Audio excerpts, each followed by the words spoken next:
Hi, everyone, and welcome. It is Monday night here at Dyer Bear Adventuring Company, so that means it's time for the Troubleshooters. Before we jump right in, though, let's go ahead and do the other things.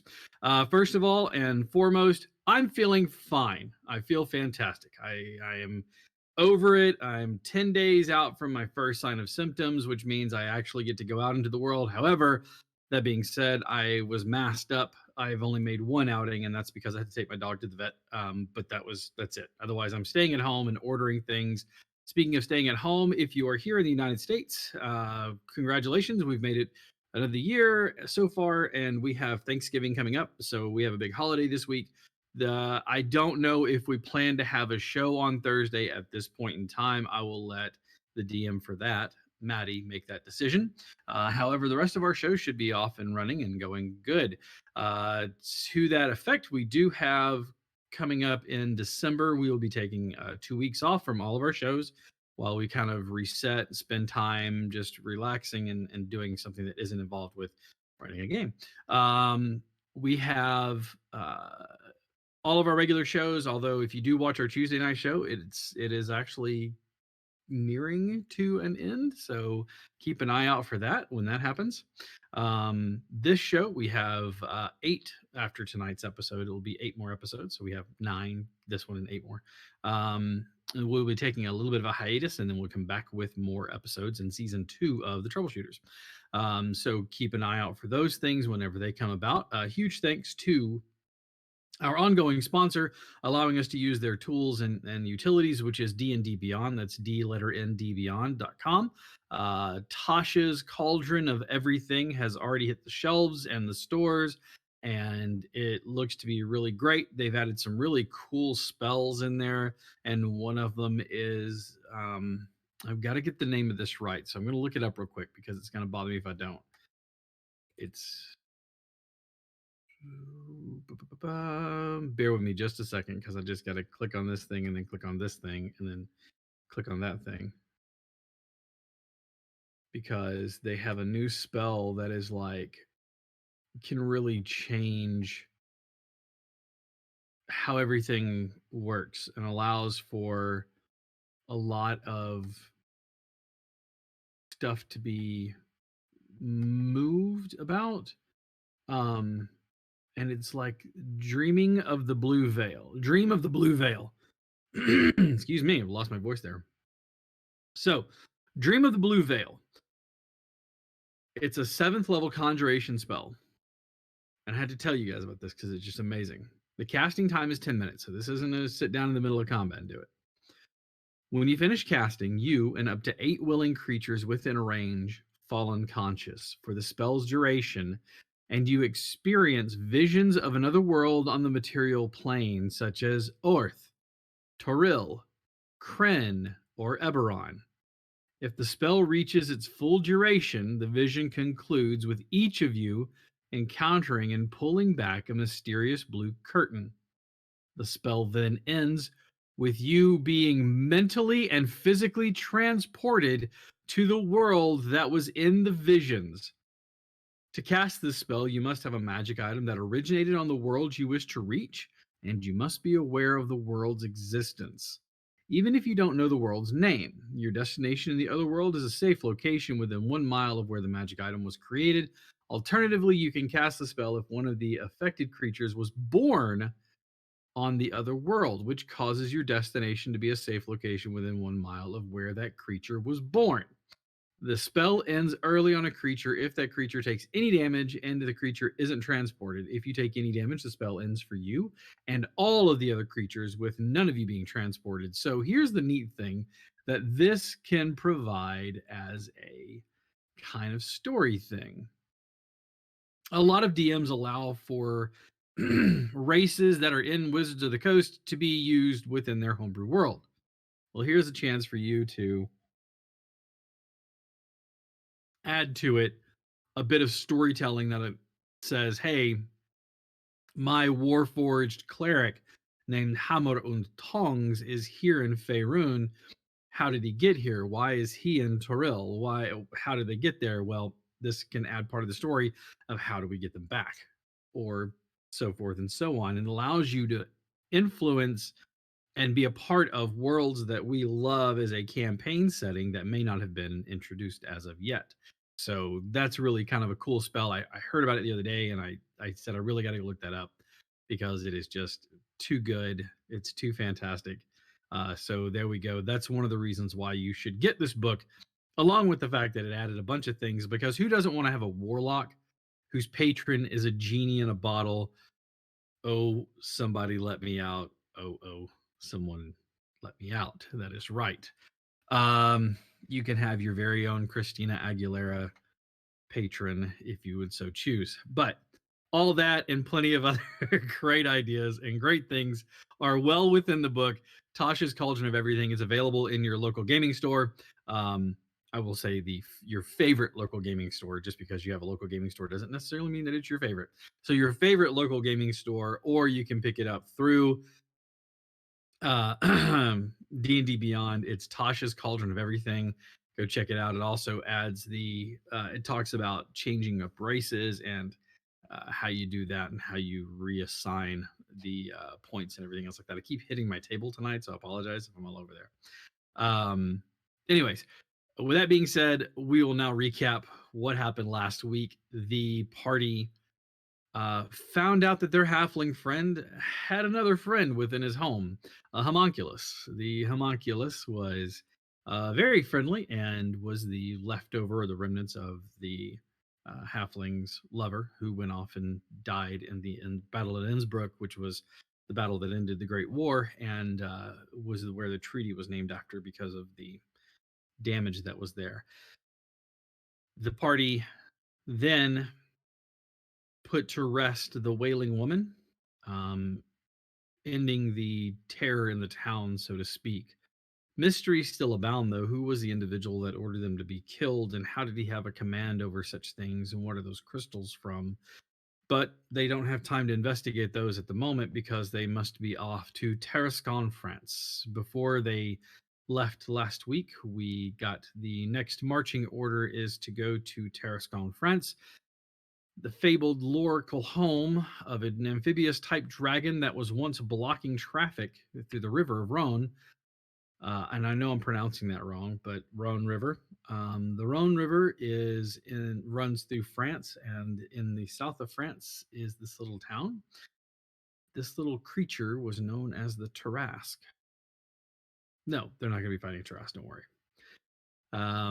But that is where we will pick up on tonight's episode of The Troubleshooters.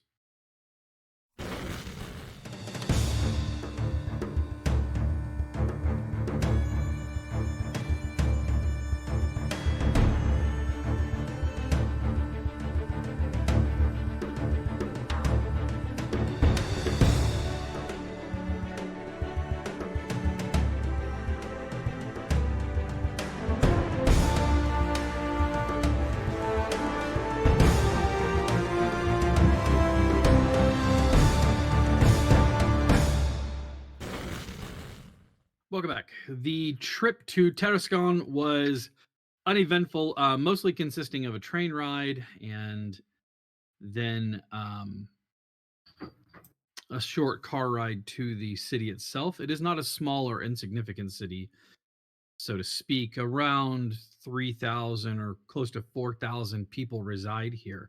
A small garrison in the town of soldiers is still being held by the French army. When I say a small garrison, it's like 100 to 150 people. They are very much not involved in the day-to-day life of things. Colm is in the front of the car looking over his notes that he has. You can see he has a folder open on his lap and his notepad on his other knee, and he is making notes of things and jotting them down. He closes the folder up as the driver of the vehicle pulls into the town.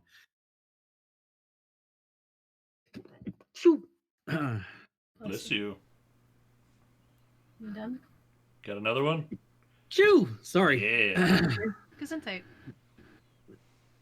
Ow, that hurt. The driver comes to a bouncy stop outside the gate. You can see that the gate, which is basically just a bar that's lowered. A couple of the locals raise the bar and allow you entry into the town itself. Colm looks ecstatic to be here. He's talking excitedly about the lore of the place. And then it's said that Saint Mary of Bethany was the one that tamed the beast, and they tamed it. This giant lizard dragon thing. Not a dragon, it doesn't breathe fire or anything, but still, it's great lore. And you can see, we'll have to go see the statue. I have to show you the statue. It's right outside the river of the Rhone. Oh, it's fantastic. It looks like a turtle with spikes on it and this weird dragon shape. Anyways, you'll see, you can see the castle. And of course, as you pass by, there's a castle there, the Chateau Tarascon, as you guys pull into town. The driver pulls up to a stately looking manor, which you realize is doubling as a hotel. There's a big board sign out there that you have arrived at your destination in Tarascon. He disembarks, and the porters come out to take your bags. He says, "I've already made all the arrangements. I called ahead and made sure that those were all taken care of. All we need now is just to find our rooms. Yes, I'll see to the concierge, and if you all will meet in the lobby, I'm sure that they'll take your bags to your room." And he pops off carrying his folder and his accordion case as he goes inside. Looking around the city, it seems to have fared pretty well. It's very far south in France, so far south that like you're only minutes, maybe less than an hour from the beach, and the Mediterranean. So it is, like I said, very far south. It was quite a journey to get here, taking you the better part of a day or a couple of days to get there. Um, he's already kind of briefed you on what you need to know and who you're here to see, and the information that happened beforehand. You know the name of the mayor, and you know the constable, as well as you know that there were um, four individuals that survived an outing against the creature that you are here to investigate. Where would you like to start?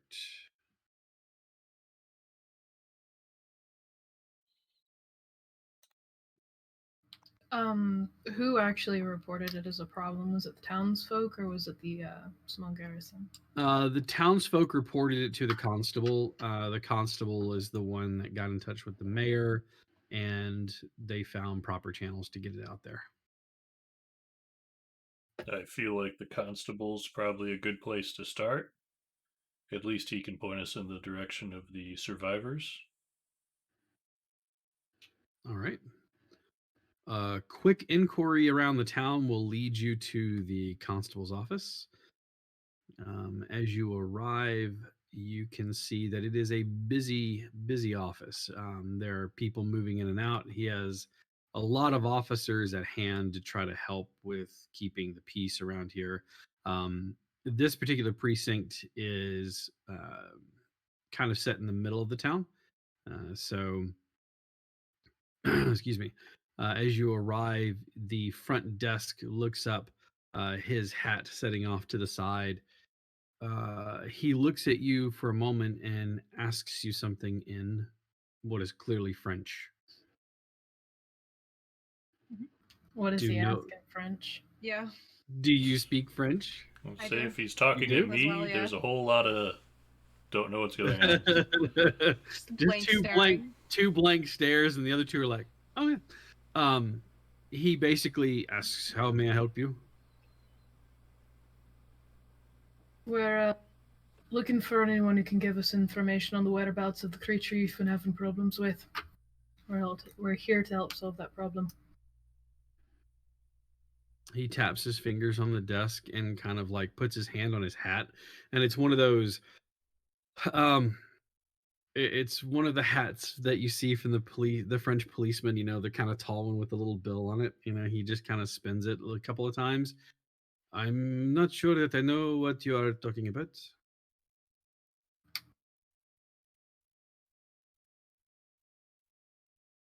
Is there a chance we can meet with the constable? Oui, there's a chance. Simply fill out the form, and he puts a form down in front and turns it. All 3 pages, and then we will schedule a meeting with the constable when he is free. But how long do you think that would take? Perhaps a week or two. I'm gonna I'm sure no more pull than the patch out of my hat and just put it on the that. desk. He looks at it and then looks at you and then looks back down at it and says, again in French, assuming that you speak French, but he asks, you are part of the directorate? I'll like Okay. pull it open, flip the vest just to show him the signal as well. Hey. Oui. One moment. I will get the constable for you. And he stands and exits the area. You are left waiting for a good 10 minutes. You watch as the door opens. It took you probably about 15 minutes to get over to where the this precinct was at. And so another 10 minutes. So it's been about 25 minutes. You watch as the door opens up and a very exasperated and sweating profusely Colm enters the door, his coat still on, despite the warmth of here in this location, and he's just like, I just what the I've got your rooms. And he fishes around in his pocket and hands each of you your key. He says, we've one for each of you. Gonna You alright, come? And he sits down in the chair. He's just kind of has a ran in the with the. Whew. You missed some paperwork. I would guess the paperwork is still on the desk. I could hand it Yes, to him. you hand him the paperwork. Like slide it off and be like, we're not He filling just- it out, but He just hands it to you, and he just reaches in his pocket idly and pulls out a pen. And he starts writing. He takes the cap off with it, so it's still in his mouth. He's like, and he just starts filling it out. is there a way that I can look to see, like, is there windows that I can look through inside of this building to like see some of? It's like an open. I mean, yeah. There's nothing. There's like a short wall behind his desk, and you can see that it's open into like the bullpen and like where all the desks are at and stuff like that. Okay. So you can see there. Can I was about to say, can I see where he's gone? Yeah. Damn it! I almost spit my water out. I will rip this off of my head. I swear. And you will snatch wigs. Is that what you're saying? I will snatch a wig. Leave me alone. JT, I will ban you. Do not test me. No, I'm kidding. I won't. You can see that there is you do not know where he has gone. He went into the bullpen and then took a right, and then he is somewhere back in there. However, you do not have to wait long as you watch a man with a very thick gray mustache. He has his hat tucked under his arm. He is pressed neatly, and he is, even though he's older, it looks like he takes very good care of himself. Like he looks fit. He's very, very fit looking, but very buttoned up, very, very formal. He makes his way around the short wall through the little doors there and stands in front of you. He clicks his heels together and then introduces himself. I'm Constable Renard Dupont. And he says this in English. Pleasure to make your acquaintance. How do you prefer to be addressed? Just constable or the whole title? You may call me Renard. Right. You are here on behalf of the directorate, yes. Hey. And you are looking into the trouble that we have here. Sir. Well, we are glad to have you here. I will see to it personally to tend to your needs as they are involved in this investigation. Much appreciated, sir, your hospitality. Of course. And he snaps like this, and the man that went and got him hands him a folder, and it's about that thick. He says, "These are all the affidavits, the sworn notes that we have from all of the people who have seen the creature, as well as anyone else who has circumstantial information, as it may be." Grab it and hand it to Colm. Colm looks up. Oh, a folder. Oh, this is lovely. He looks like the kind of guy that knows the weight of paper just by holding it. Like, I love Colm. I do too. He's such a doll. And we don't even have to like get him any gifts. Any sort of paperwork we find, we just give to him, and he's happy. He filled out that paperwork, and we didn't even need to. He was just happy. Got him to calm down. We're He just good. went for it. Yeah. That's it. You're just gonna hand him word searches and things for him to do just to keep him calm. You look a little- Vampires. Here's a word search bud. Just chill out. It's fine. Okay. Just a moment or two. Here's And a then he Stein. nods you in there. Here's a Stein and a word search. We'll be back in like a half hour. Colm introduces himself as the field agent handler and the direct contact for the directorate. There is a conversation between the two men, giving you enough time to pore over the folder, as it were. Yes. The affidavits are from the 4 men that came back from the expedition to find the creature, as well as a description. Is this all in French as well still? Okay. Figured. I'll translate for them. I can Okay. help as well if needed. All right. I appreciate you. So much. Let's see. The first is from an Abelard Clermont, which is Abelard Clermont. Age is 52. Resident of Tarascon. And occupation is farmer. The next one is from, find that note again. Sorry, bear with me a moment.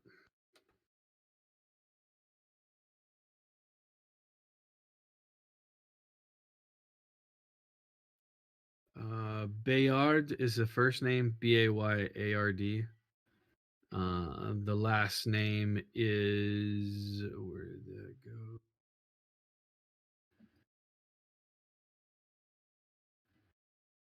Wow, my brain is just like mush.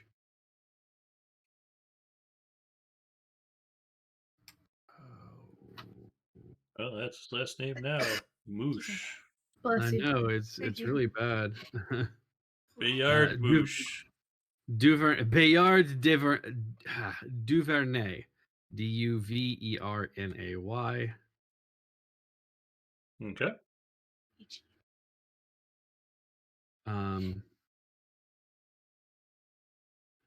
Emile, because we gotta have a kind of a typical one in there.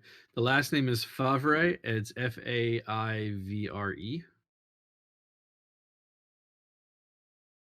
Okay. And last is Jacques. To the system. I'm kidding. What are the other 3 ages? Are they as old as the Oh, first one I was? apologize. I was going to give you all that information. No, they are not. The last one is Jacques, and the last name is Renault. Renault. Jacques Renault. All right. Which I have right here. Jacques Renault is 37. He is a resident of Tarascon, and he is actually a bread. He's actually a baker. Oh, Um, I mean, if something bothers the farmers, the people that need the wheat, I'll help. correct. Favre is 22, and he is a farmhand. He lives here in Tarascon. He works for Abelard. Abelard. Hmm. He works for the first fella. Yeah.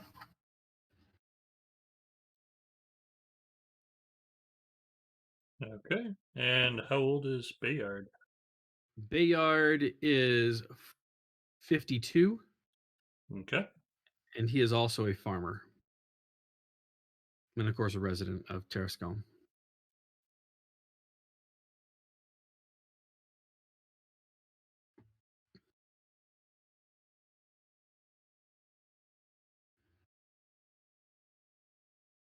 And these are the 4 that survived. Those are the 4 surviving people. Does it also include the other 3 that did not survive? Like, is there a pattern that the older ones survived while the younger ones really didn't? It doesn't seem to be a pattern. However, the other 3. Hang on, just one second here.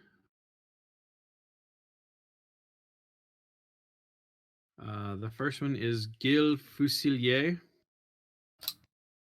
He was 30, and he was a farmer, or he was a farmhand as well. I wrote that note for you guys. You know, trying to be nice and stuff. Thank you. Thank you. I want to know why they sent a baker to investigate this. I don't think it was necessary that they sent a baker to investigate it. I think this was just something that was bothering farmers, He volunteered. and they took it upon themselves to go and explore. And sadly, And here's what happened. I can understand. Does it say in the paperwork, like how long ago they left, and if they are okay now or if they are wounded? They are wounded still. This report seems to be dated only like, the thing is 4 days. Yeah, 4 days ago. Okay. No. Yeah, 4 days ago. Because it was a fresh attack whenever he got the information.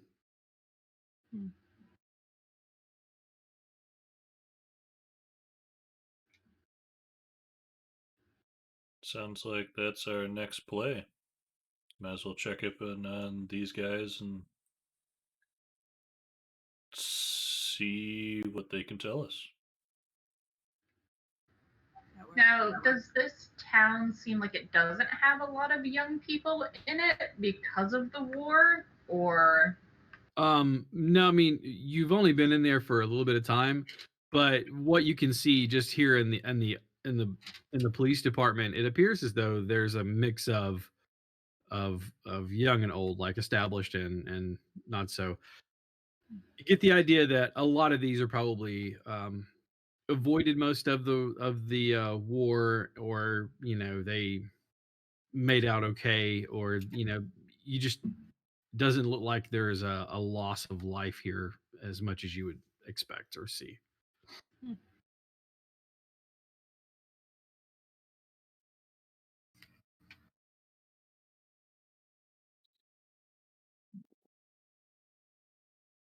All right.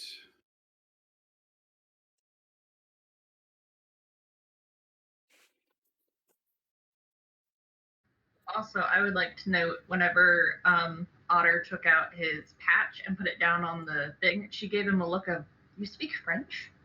but did not actually say anything. He put a stack of papers on the bench, and I said no. It's gonna be a no from me. I'm very sorry. There's not enough pictures on that page for me to want to do something with that, so I'm just gonna skip. No, you. There. So the other two that passed away were Remy Lagasse, 45. He was a carpenter, and Sebastian Robideau, who was 38, and he was a cattleman or a cattle herder. Those are the other two that died of the three. Yep. I was gonna say, following up on what the look Lysandra gave me when we're leaving to go start looking for these folks. Mhm. I'm going to kind of look at the rest of the party and go, I'm probably not going to do a lot of talking here. I don't speak any French. Liz smiles and goes, I also do not speak French, but she says it in a very proud, she's proud that she doesn't speak French. Oh, madame. French. Well, at least there's two of us that speak it. Does Colm speak it? Colm, do you speak French? He looks up at you. Yeah, we. Oh, perfect. Okay.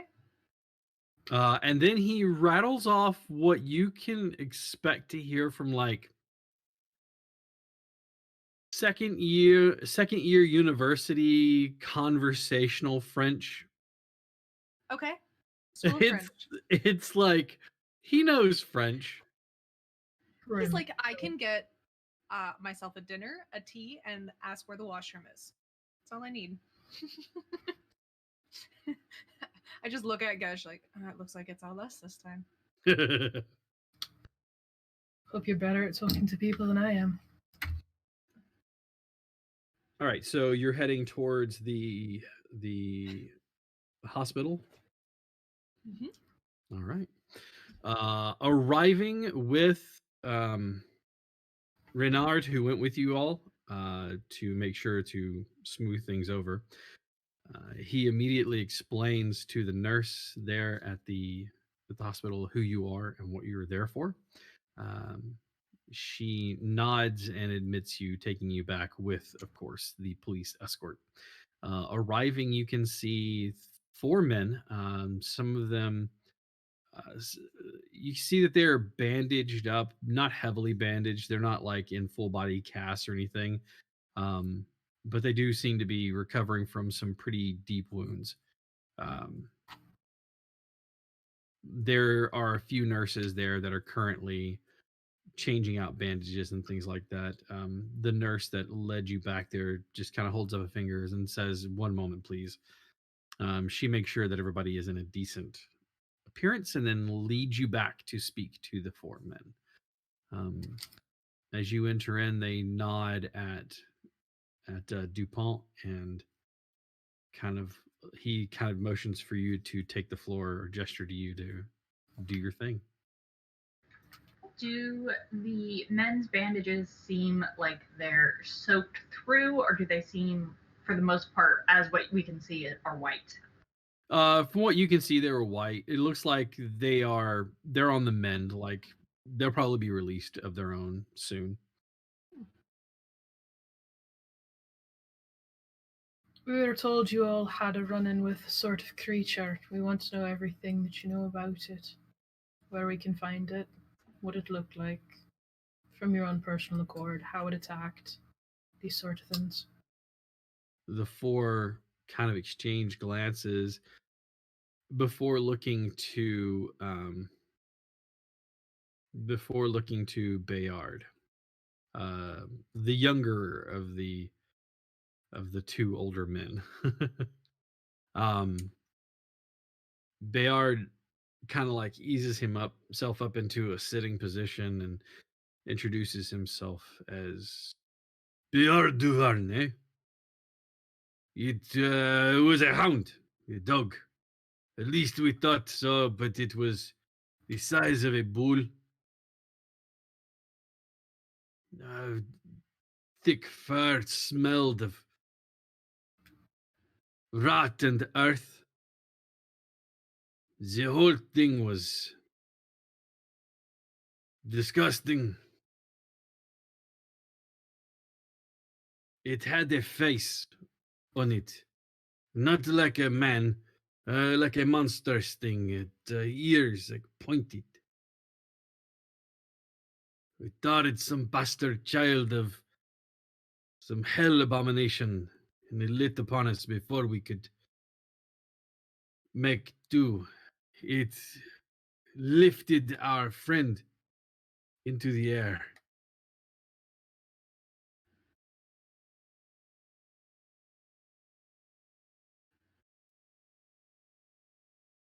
It made him just hover in the air, and then he turned its gaze, its wild, long teeth opening, and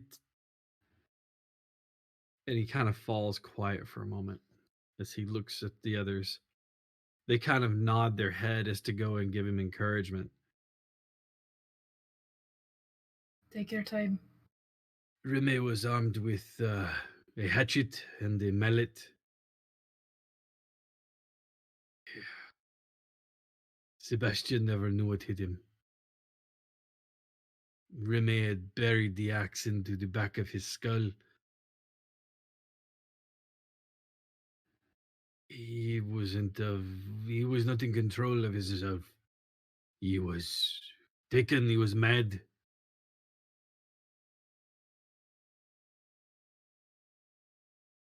We fought, but it clawed at us.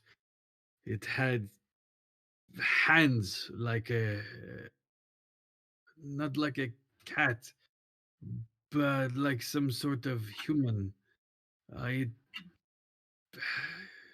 it is a creature I hope to never see again. It's all you can remember, sir. Before we took off running after it soundly beat us, yes. Whereabouts did you meet with it? South of here along the riverbank, we followed it to a sort of a dugout. It has a spot in the earth where it dug down. Like a burrow. Yes. If we bring you a map, can you mark it? If you bring me a map, I can mark it, but you are mad to chase this thing down. Thank you. He looks confused. Sadly, part of the job description, you see. Hmm. In the folder, did it state that like once they ran that they didn't get the other bodies back, or did they fetch the bodies that were? They did not fetch the bodies back. Did any guards go to check the area to see if the bodies were there still or no? They did not. Okay. So okay. So there's 3 bodies that are missing, though dead. Okay. Yeah, they took it as a sign to not lose further life by not sending more people in, but keeping people away. The constable informs you that their best thing now is to keep it corralled where it's at, and that their police force, there's a small force there of about 20 men, and their whole job is to make sure it doesn't leave the borough. The constable tells you he knows exactly where it's at, and he is happy to take you there. I'm not Liz, You go ahead. Liz would like to know if the 4 men that are here were bitten by this creature, or if they've just been scratched. Bitten and clawed. It did a pretty good number on them. I mean, they're recovering, and they escaped with the minimal amount of damage, so like they're all going to be able to walk and things like that of their own accord. And would she know what the moon cycle was? Yes. There's no full moon. It's still another like 17 days out.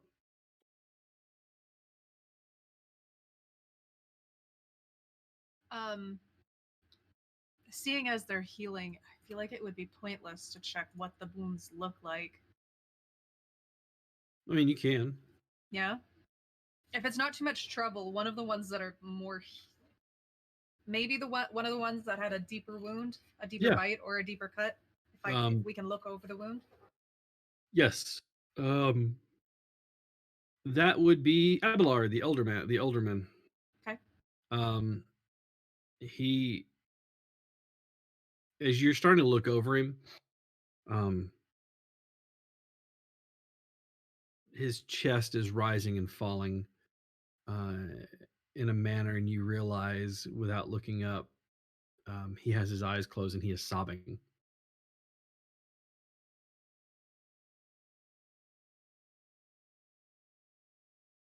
He says, because are you the only one? Are you the one that's investigating them? Are you in close? I wanted to look over them just to see. Give me a medicine. Liz would also be looking Okay. at the wounds. That's perfectly fine.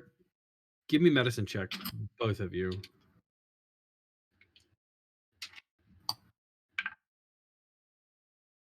That is a 15. Okay. I have a 22. Something I think. stupid high. I may be proficient in medicine, but it's still only a +2. Mine's a +6, but I mean that's her whole thing. All right. Clerics. The bite wounds on him are they're long, elongated fangs, and then sharp incisors. It doesn't look like a wolf or a dog or anything else like that. They look like nothing you've ever seen before. The claw marks are oddly spaced. Most animals, their claws are evenly spaced, and this one has it's got 5, and they look more like nails, but like the middle 2 are closer together and the others are spread out like this. And you can see that they're clawed like that. And then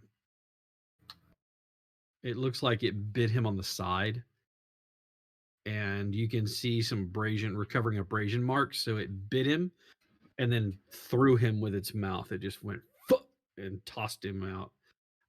As you are there close, and since you are the only one that can speak French between the two of you who are close enough to hear this, he whispers to you through his sobs.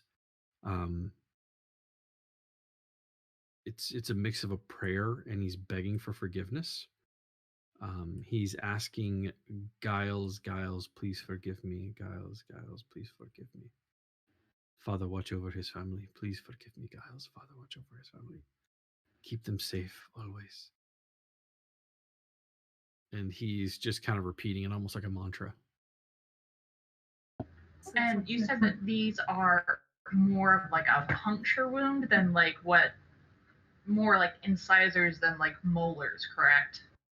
Yeah, more like canine, like, yeah.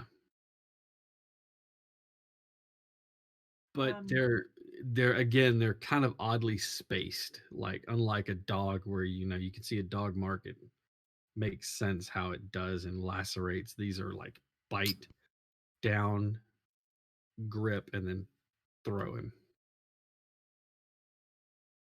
Is there like tearing to the wound, or is it mainly like A little bit. puncture wound? Mostly puncture, but a little bit of tearing.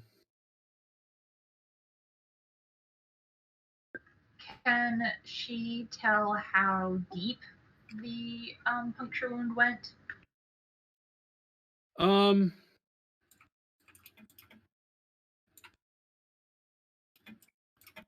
Probably about that deep. So about This might like tickle that. a bit and just shoves a finger in. Shoves your finger in there. It's about Like a dipstick for No. oil. We just checking to No. see he's a quart low. You say that, but I've seen someone stick like a 6-inch Q-tip in somebody. It was great. Is it though? Is Yes. it? Yeah. Not for the person, obviously, but for people like, us, Let's yeah. not stick fingers into people that are healing, please. I wouldn't stick she wouldn't stick her finger. I mean, she might stick a Q-tip to see how deep the wound is, but she would ask before she did it. She wouldn't just be like, "You're French, fuck you." We're just like looking over, like, God almighty. Asks in English if it's okay. He doesn't respond and go, okay. Whoop. Qu'est-ce que c'est? Oh no. I would have stopped and really quickly translated. None of that. Sorry. No. Moonin's just kind of sitting there like nodding along with the conversation, but he has no idea what's going on. Yeah, it's just like You're doing great, sweeties. now would you know turn how over the other people feel. She would turn to Emerus and go, "I'm pretty sure none of these puncture marks went deep enough to really do any severe lasting damage. There might be some sepsis, but as long as he is being watched, he should be fine." All right, that's good to know. I want to ask him, since he's saying a small little prayer of forgiveness. Is there something we should know that you wish to tell us about Giles? Giles? Is it Giles? Yeah, Gilles. I just wanted to make sure Giles. I was pronouncing it correctly because I looked That's at it fine. and I was like, but yeah, sorry. Gilles? Guys? Gilles? Giles? He croaks out a simple kid. He waited behind for us. He sacrificed himself. He made it so that we could get away. I'm old. I don't know why he had to sacrifice himself. I guess my next question is going to be, did you see him die? Did anybody see him die? No one has seen him return. Our only assumption is that he must be dead.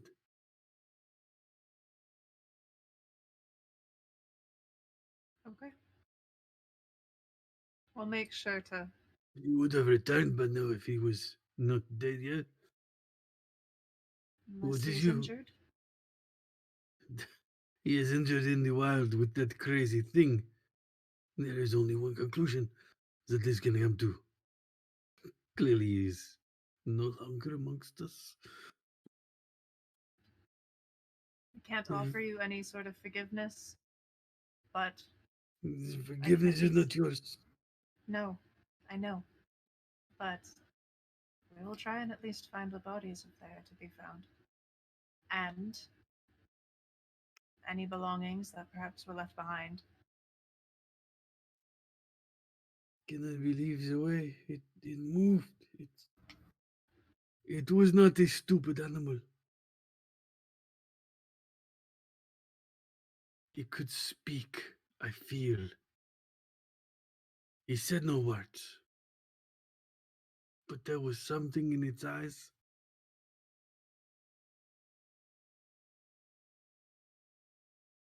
I'm still feverish.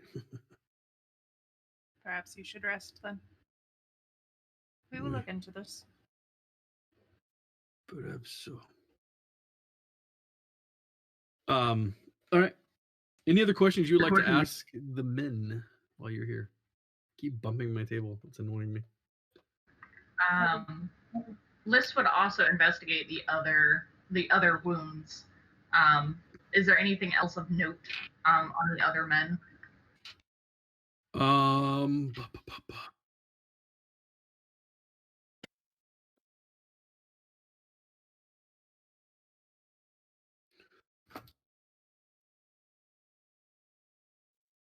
No, really, it's mostly the same. Claw marks, you know. Um, Any broken bones? yes, yes, I apologize. There are broken bones. What you would see from something that has a powerful jaw, and like as it bites down, it does compression fractures. So, like the rib cage from one of the men was like chomped on, and he's broken a few ribs. His Something that lungs seem fine, right? What's that? I'm sorry. His lungs, they seem fine, even though that his rib cage was like chomped on. Yes, it does. It looks like they were broken, but nothing punctured the lung, so nobody's gonna be dying out that way, anyways.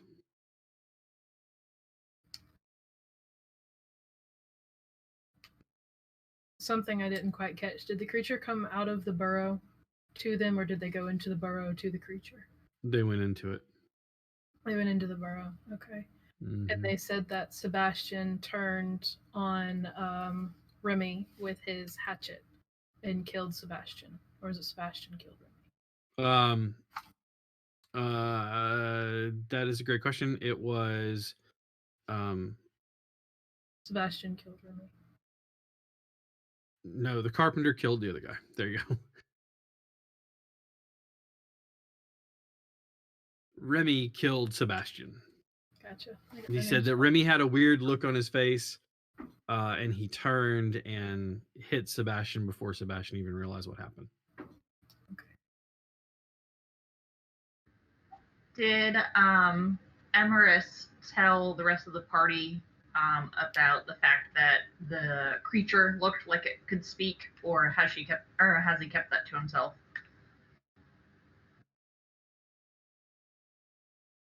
Mm.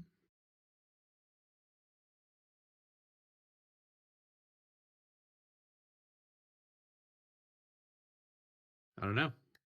Did you share that? I'm an idiot. I was muted. I apologize. I would bring it up as we were leaving. Okay. These men have been through enough. We don't need to consistently we don't need to bring up more than anything. Don't you think it might have been important to ask if the other men felt this way as well? I'd still bring it up as we were leaving. That's what I would have done. Oh no, she assumed that as you were leaving. Her remark back to you would have been, "Don't you think it would have been important to also have asked the other men?" Either way, one of them thinks it's smart. If one thinks it's smart, that's just something we need to watch out for. All the men would have heard the same thing unless someone heard it speak, which, from what I can understand, most of them were together during the attack. They're close enough for the most part. But this man is also in probably delirious pain, I would assume. So it could be the ravings of a madman. While it would have been nice to corroborate that information, but it's fine. I mean, if anything, if you'd like to go back and ask. We haven't left the building yet. She's got a point. French. Is that something that you want to do, Liz? I think it would be important information to know. But if nobody else feels that way, then we can leave it be. Gage is just gonna turn around and walk back into the room. Okay. All right. Now asking the question of the rest of the men. Mm-hmm. There's a furtive glance. No, that's not really right. There's a glance, a knowing look between the men as they kind of look at one another, and you watch as they all kind of nod their head in unison, that they got the indication that this thing was smart. And did anyone hear it speak anything, or did it just seem intelligent? And once again, you see them all kind of look back and forth. And that's when Abelard breaks down. He starts like crying openly and sobbing. He says, "It spoke, but not out loud. It said to me everywhere, but nowhere at the same time. It told me to flee, that my friends were dead, and that I would not run fast enough, but it enjoyed the kill on the run." I appreciate your cooperation, then. Leave you to your rest. There is like a palpable quiet that has fallen over the entirety of the room.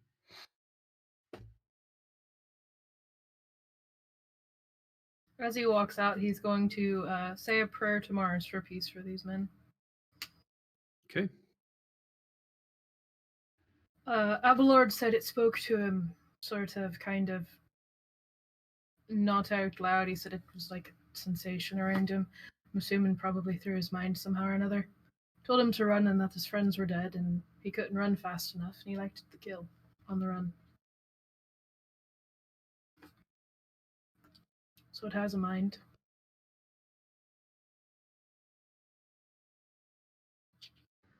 Just nods and goes, well, at least we know what we're up against, even though I would have wished that it was ravings of a madman. And she just like continues walking wherever they're going. Where are you going? No, the constable did say he could point us in the direction of where it is. Take you straight to it, he said. Are we ready to go after it, or is there anything that we need to do in town before we go?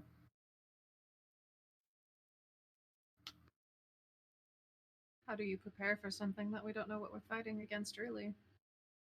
Besides preparing as usual. Did Colin have any sort of paperwork on this creature, or should we try to talk to Colin about the fact that we now know that it has some sort of telepathy and see if he has any sort of idea of what this is? That is up to you. We'd probably check in with Colm before we headed out anyway. It wouldn't hurt to give him the description we received and see if it points him in a direction.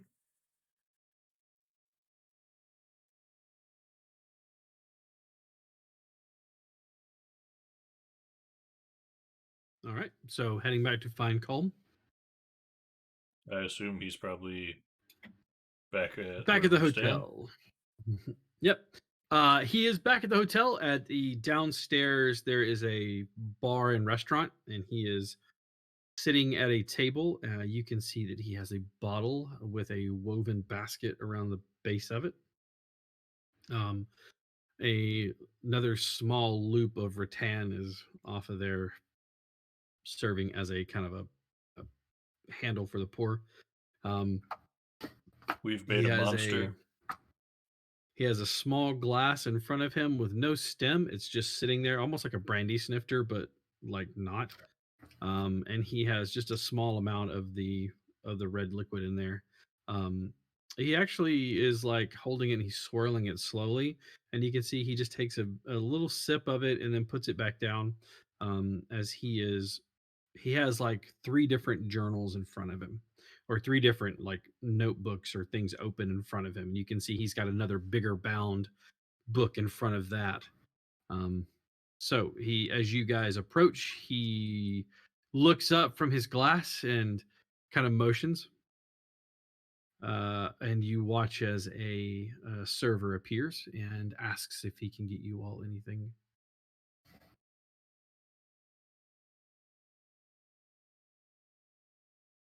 I'll have Gosh. what he's having. Liz asks for food of some kind. She's hungry. Okay. They tell you that they have kind of a lunch special that they're getting ready to serve.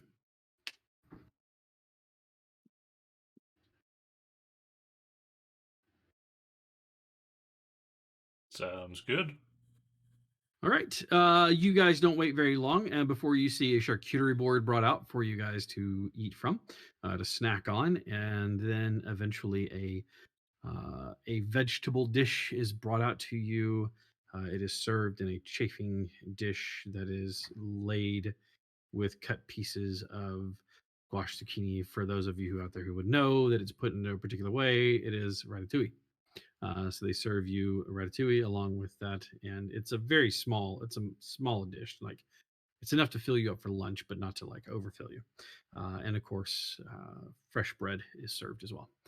You guys dig in, noshing and eating, and Calm, gets all of the notes that you have, and as you come across the part about it being able to communicate, he slides that book over and pulls out another book from somewhere and starts opening it and flipping it through it. Give me the description again, please. Wolf-like creature about the size of a bear, smelled of earth and rot. Very Hmm. odd face. Hand almost, I assume kind of like a bear. Interesting. Weird finger layout. And you said that it could communicate, as though it had a way to talk to everything else, though. Abelard said that it spoke to him without moving its mouth. Told him that he needed to run and that his friends were dead.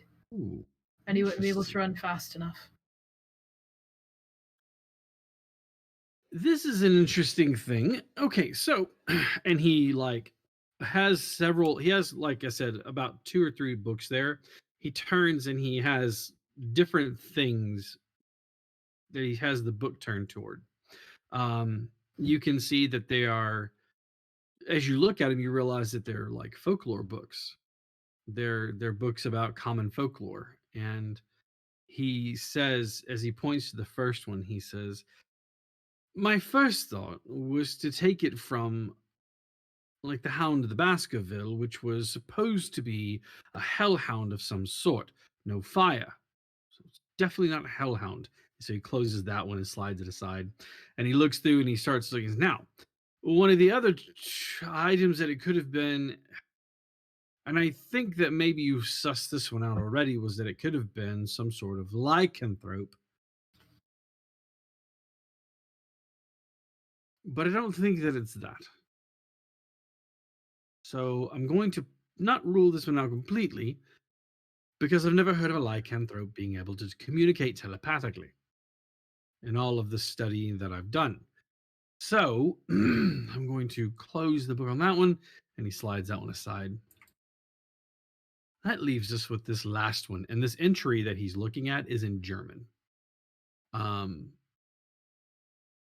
And it says mountain ghost. It's got, for those of you who speak German, it has a combination of different words, but like it looks like etymology kind of thing. There's Berggeist, which is mountain ghost, or Bergeist, which is bear ghost. The last one says Bargeist, which is spirit of the funeral bier. And he says, I think that this actually might be a Bargist. The strange thing is that I've never heard of one in here. Mythologically speaking, they're monstrous black dogs, large teeth and claws. But normally, I've only seen them in like, well, English folklore. I mean, sure, they've apparently some in German, but the lore changes from one thing to the next. So I don't know. If it is this, though, uh, if it is this, then my only warning to you is to be very careful. How so? Well, as you've seen, it took out 3 rather able-bodied individuals. And honestly, I don't want to see it take you all. Huh. Technically, we only know one has died, right? Or do we know that both have died? You know that 2 of them are dead. Technically, it's only killed one, while the other one killed the other one. So maybe if we don't go in with guns blazing, she looks at Moonin side-eyed, we should be fine. Moonin says, I do one thing and I do it extremely well. I kill.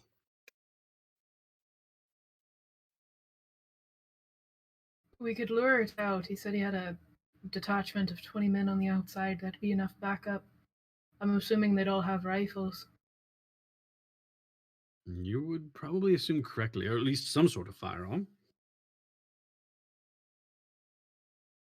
The thing about these are they're an omen of death. Now, would I know anything about this creature in particular, or would I have any idea about this since I am a cleric of the grave? Yeah, you would know that exactly that they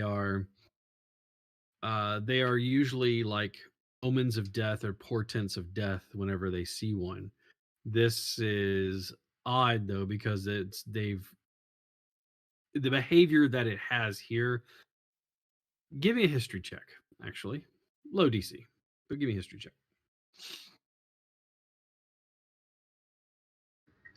14. Okay. All of the stories that you have heard of these things, this is the first time you've ever heard of one being cornered, 2 attacking someone. Normally they attack, but it's only those that they're there for. In other words, it doesn't toy with things. It's there for one particular person. That's the person that it goes for, making their death appear as something, natural or unnatural, things like that. She would relay that information by saying, as far as I'm aware, these men tried to attack the Barghast, and from all of the knowledge that I have about this, is they're not typically aggressive to their non-victims. Normally they have a purpose. So it's very odd that they're here still. Just haven't found their target yet, then. So what you're saying is we could go in and just ask it who it's looking for before we try and use force? Probably. I mean, I don't particularly want to fight this thing, but then again, I never want to fight things. So, yes, I think we could have a conversation with it and see if we could find its intended victim or try to find a way for it to get out of this town, since this town is the one that it's causing a ruckus in.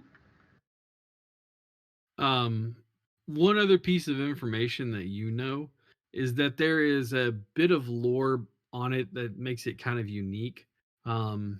Much like certain other creatures, there are elements that it cannot cross, and you know that this one cannot cross running water, specifically rivers, which is odd given where it's at, right at the edge of a river. Oh, so she would also relay the information about. I also have heard a very strange rumor, and I don't know if this is true or not because tales, but it's almost like a vampire where it can't cross running water. Is there a town on the other side of this river? Not immediately, no. Is there a bridge or anything close to its den? Close to its den. It's not. I mean, yes, it's relatively close in that it's just up the river a little bit because it crosses through the main part of the town, So it's camping. or something like that. Would anybody else like to give me a history check on the creature known as the Vargas? Sure. I have baby history. That's a 15. Okay. I'm tempted to just try it, just to try it. Sure. No, that's a 10. You're like, haha. Oh. Ooh. Oh no. Oh no. He wasn't ready. He needs some milk. So another thing is, and this is something that would come up as well in Lys's history. They're an omen of death, and they are seen by. They foretell the death of someone by laying across its like doorstep or its door frame. They are, like I said, they would be probably something that you would know of, be given your history, and given who you worship and things like that. But it's just not of that mythology, so it kind of like it's like passing knowledge, like having to study other theologies. Studying other theologies so that you could get a better understanding of the theology that you have. You kind of know about other lore because of that. Colm says, if it's not here by accident, that means that it could have been here on purpose. It's the only other option, Colm. But the question is whose purpose is it here? And if it fulfills its purpose, will it go away? If it Yes, lays on the doorstep of someone that it's, I guess, contracted for, do we need to see and ask around if anyone found it on their doorstep beforehand? Might be. That or has that even gotten the chance to do it yet? It's been surrounded and it's been attacked. May not have even gotten the chance to do it yet, which is why it's made a burrow. Which raises another question altogether. And I'm just going to put this out there. Why them? Why those 7 people? We know the information that some livestock have been slaughtered, right? Mm-hmm. That's information we've gotten. Could it? Yeah. Could it have been the one that actually did the slaughtering, or is something else doing that? That's what you're here to find out. Too many questions. Why those Not enough 7? answers. Most of them are farmers or some sort of herder, right? So they might have assumed that this creature, or whatever it is, came up and killed their livestock and asked people to volunteer their time. Or maybe True. they know something that they're not telling us. True. I'm going to do a bit more digging on these individuals that here. Maybe there are some more questions that you might need to ask. Much Can't appreciated. believe I'm just going to say this, but why don't we just ask it? Yeah, No, I just- know that's a good idea. Well, I mean, I'm not one to tell you what to do with your life and limbs, but I don't know that that might be the wisest decision to make at this point in time. we approach it unarmed. I'm fairly certain that you might come back unarmed. And I don't mean without your weapons. I mean literally Okay. no arms. We got Perhaps, you. perhaps we don't approach it unarmed, but hands empty. Peace Perhaps. strings drawn, tied, sort of thing. Perhaps telling the guards that are surrounding it to back off a little bit. If I was caged in a corner, I'd be more prone to attack. Or to open If I- fire if they see you rushing out and it following behind you. Exactly. Do you think it I- likes cake? We could give it a friendship cake. Colm, Colm looks mean, at you for a like moment and that. goes, I mean, it's rather unorthodox, but I mean, doesn't hurt to try, I guess. I don't know if they like cake or not. Just sit it I down. think for it's tea. difficult to give it cake considering the baker is one of the ones that's injured, unless there's another baker in this town, which I am very happy for. Yes, there are other bakers in this town. That would suck. This is a one bakery town. Now we're no longer measuring it by how many horses are in the town, but how many bakers are in the town. That's our measurement of wealth. How many bakeries right. are running? How many This- bakeries you got? This isn't a one baker town. Ooh, ooh, ooh. Oh, So whoa. imagine Bakersville. Oh, That's So- every baker's like retirement home, except It's they a- don't retire. They always have a shop open. So there's like 17 shops. and So nobody they're all actually just wants pastries. They just swap them. they just trade them back and forth. Exactly. That would be fun. As far as everyone knows, I have no care for them. In Elvish, she says French. But they do make delicious macarons, and I've never found anyone to say no to one of those, and I definitely want some before we leave this town. So, bakery next? I Bakery feel like I next. should leave my last name out of this entire campaign. Ooh, Because his last name is amour. Amour. I'm just sweating like So, are you going to do some digging on them, Colm, while we go and get some friendship cookies? promise to get you one, if that's all right. Ooh, I do enjoy cookies. Friendship cookies. I do enjoy a good scone. Goes good with tea. Of course you do. Walking up to a Barkus, just like a tray of cookies. Hello, knocking on like the sidewall. Is anybody home? We've brought cookies. Every time I hear that, all I can think of is the very first movie, the Bad Boys, with Will Smith and Martin Lawrence.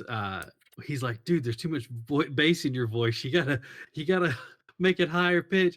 We just wanted to borrow a cup of brown sugar. I can just see you now. We have cookies. We have cookies. Come out and get you some cookies, love. We just want to talk. Everybody just went really southern for a moment. We got cookies. Come on out and get some. Moonin off past the ring of soldiers in a tree with his gun. You hold up one of the cookies and it's got a hole in it, and just Moonin puts the It's, shot got through it's the like the red with the bullseye, just perfect for Moonin to aim. Moonin. They just hold it up to offer it to the Bargus, and Moonin just puts the shot through it. All right. I have one job. Thread There's a that part needle. of me that says, okay, players, are you literally going to find a bakery and buy cookies? Yes. I don't- Yes. Great. I'm here for Could we find the baker that's in the hospital? Like, is his bakery closed or is it still open? Like somebody else is running it right now. This is like 1919 France. You know he's got to keep that shop open. It's a family affair anyway, so Okay. Could we stop by that one? you may. Or if you don't want to, if you guys want to check out the other bakeries, seeing as this is not just a one bakery town. That's right.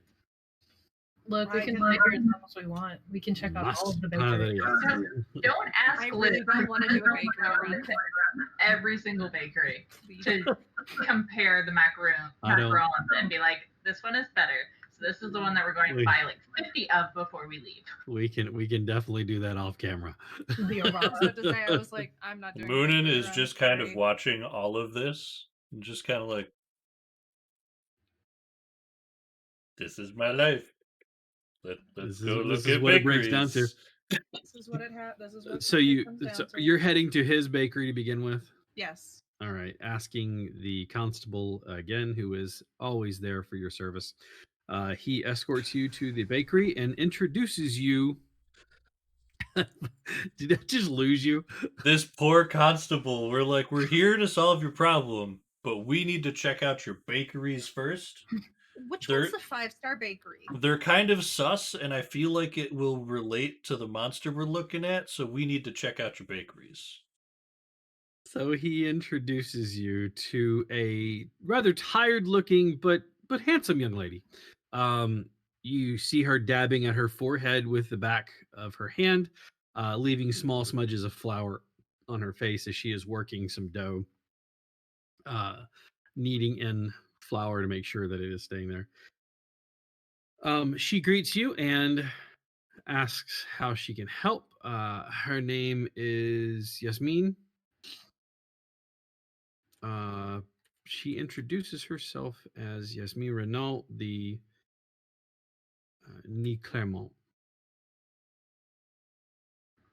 I assume she's speaking in French. She is. Going to start by maybe asking if she can box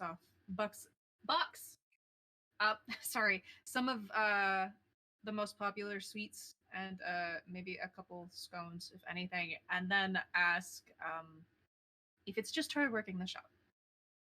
Um, she says no. My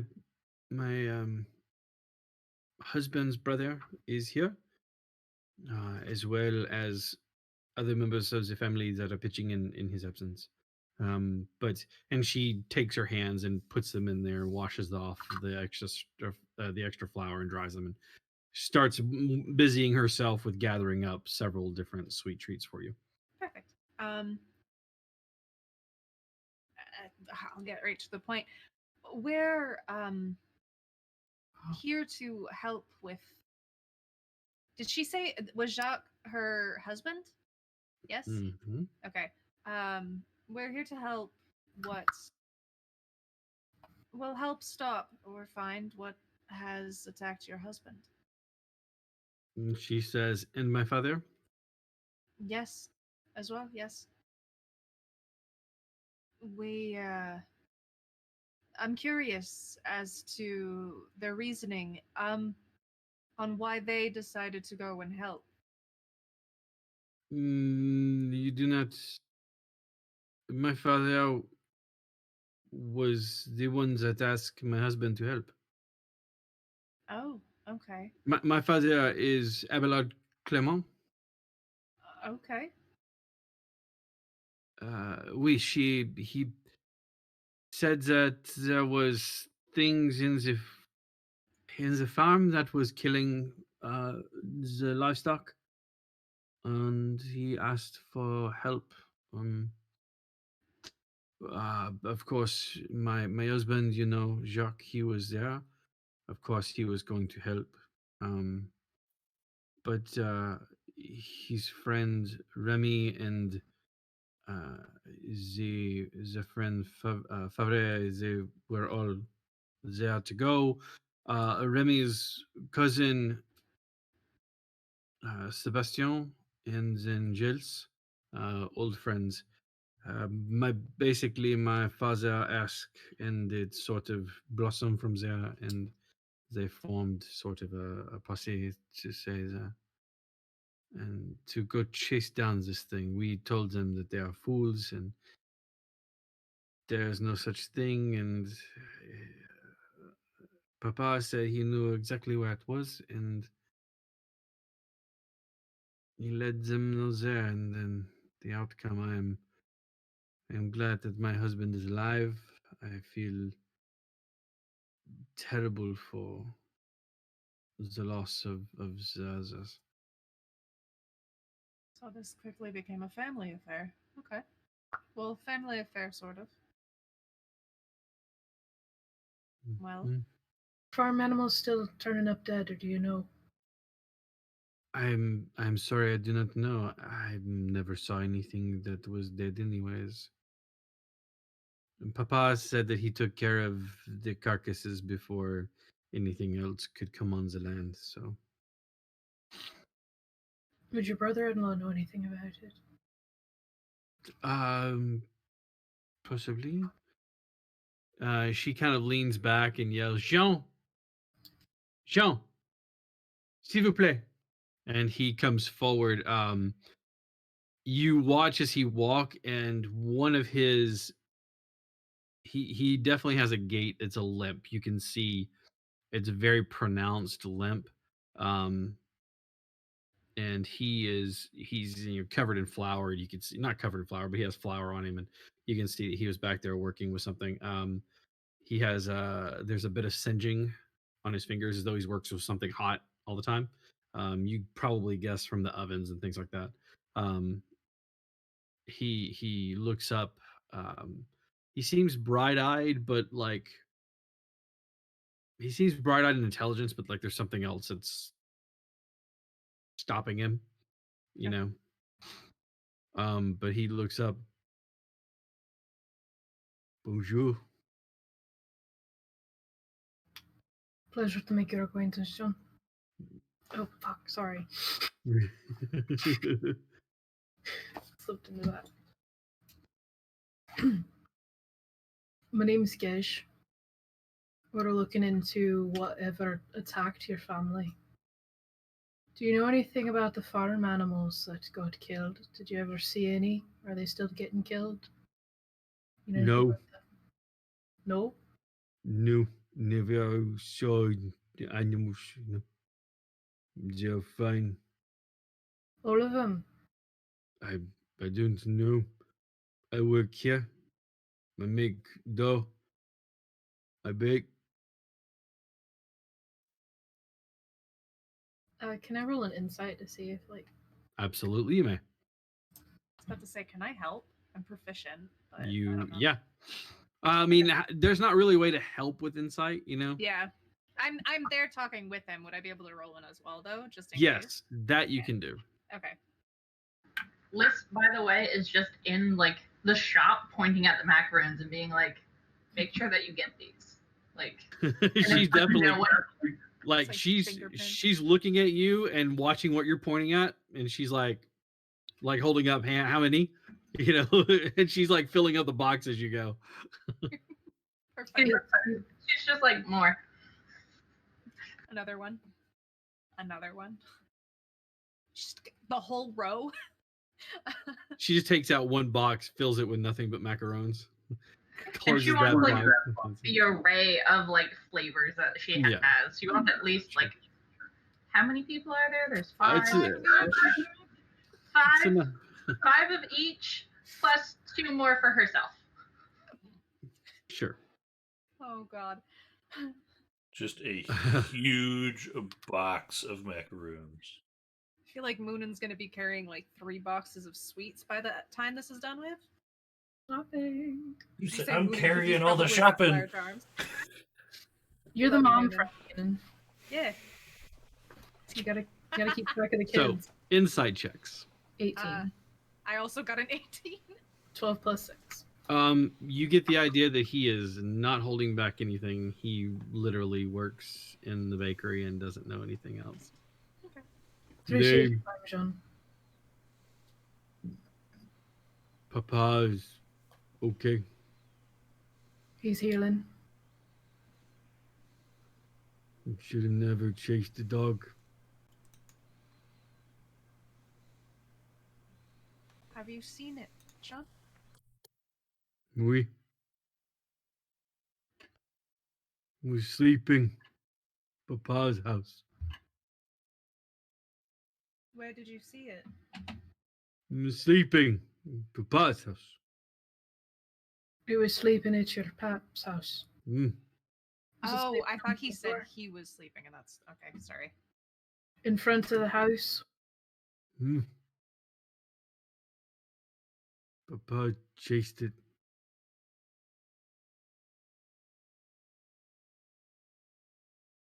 You've been very helpful, John. Thank you.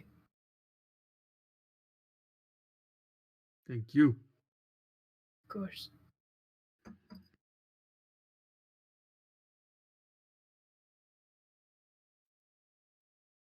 And on that note,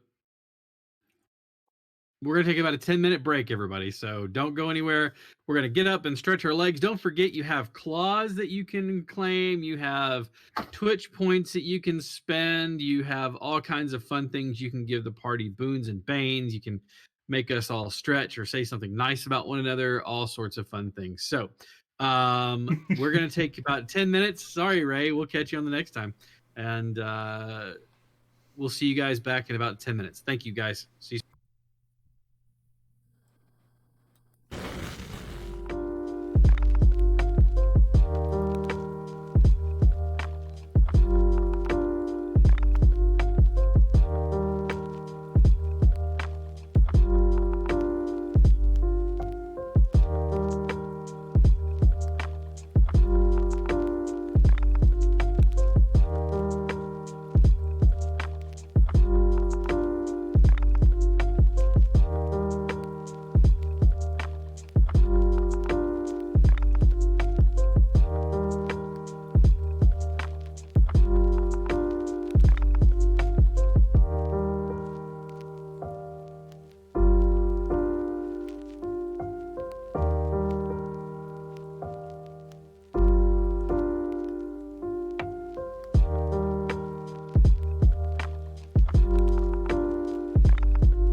Thank you all for being so patient while we waited to return.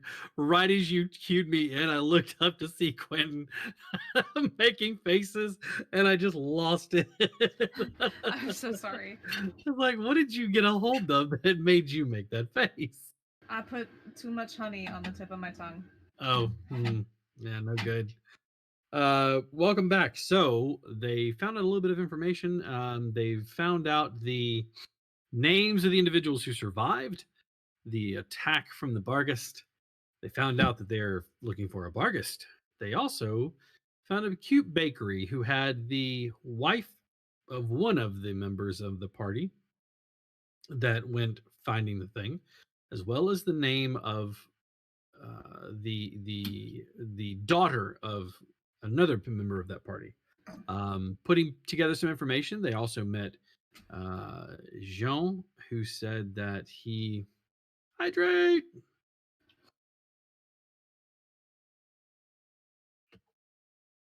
Yep. Which reminds me, we have another thing to do here in a moment. And so now we will pick up with the last half of the Troubleshooters. Before we do, you were told to do a party appreciation.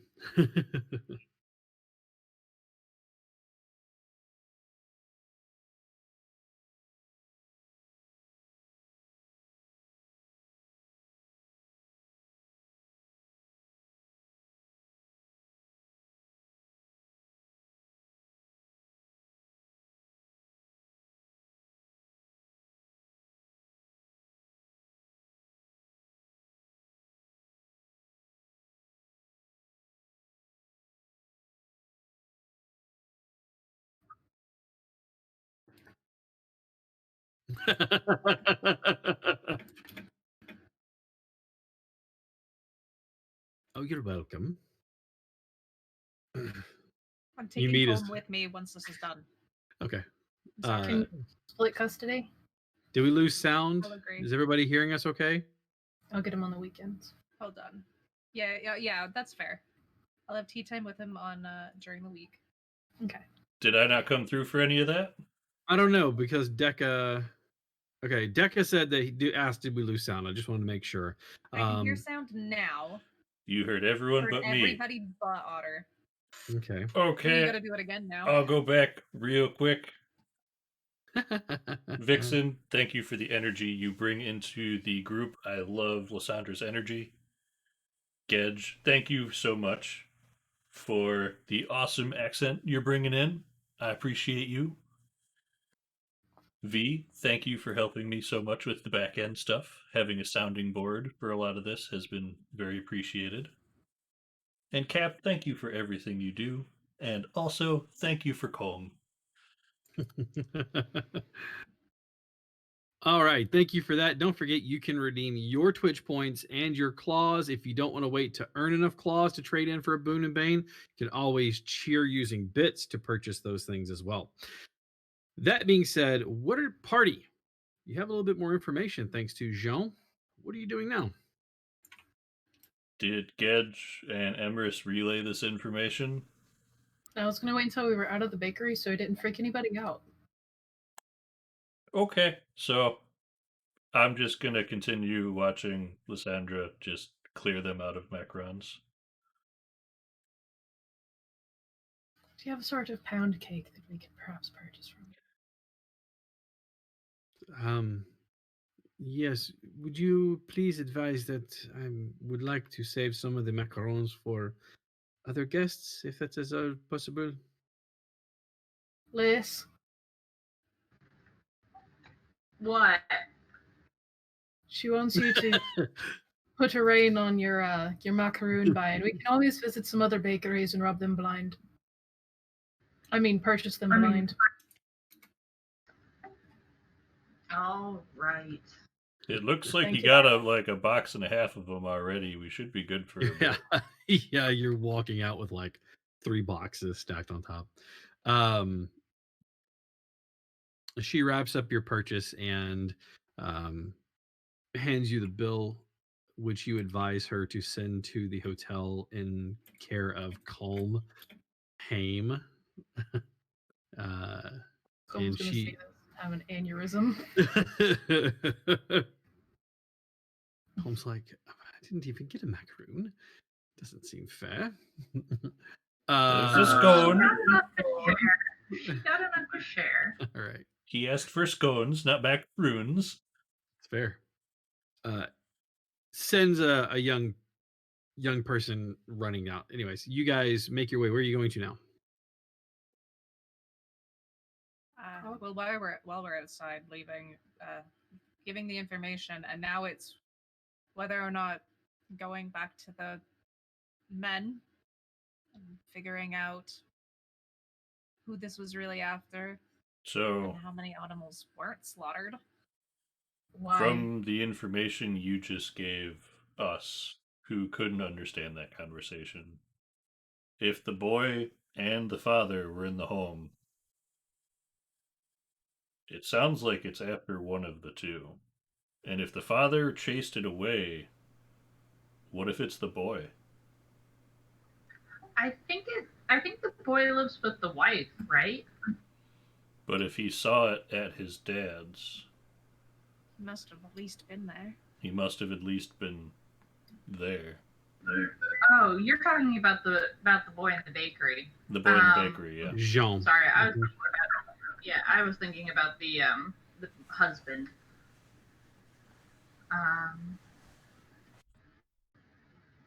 I don't think it would be Jean, because John said he saw it on his father's doorstep. Sorry. So We could always go back and ask if he lives there.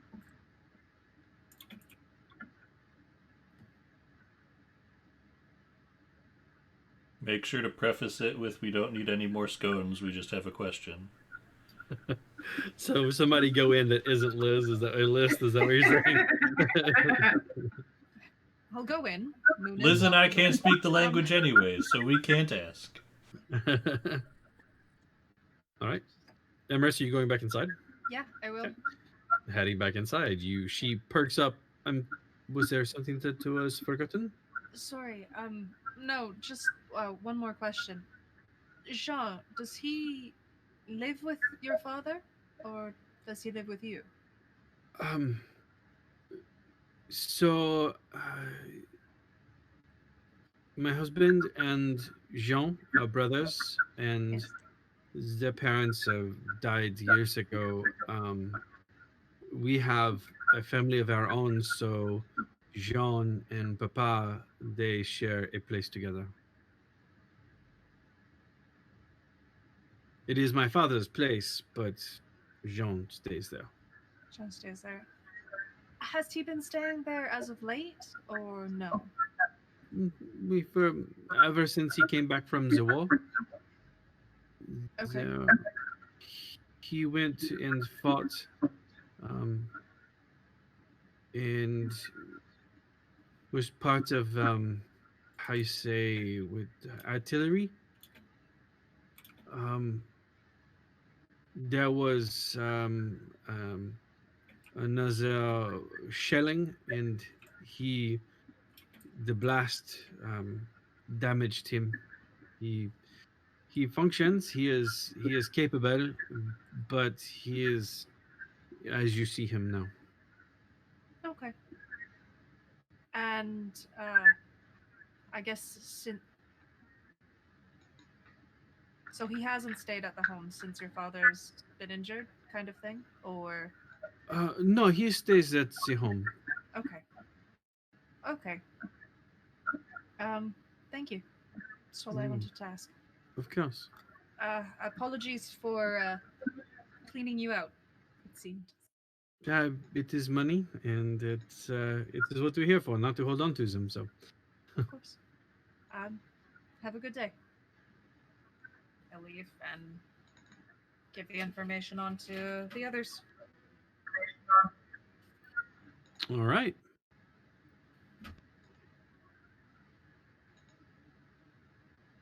Where to?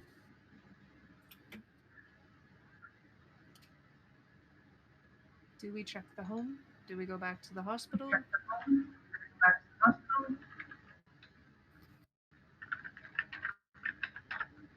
place, thinking.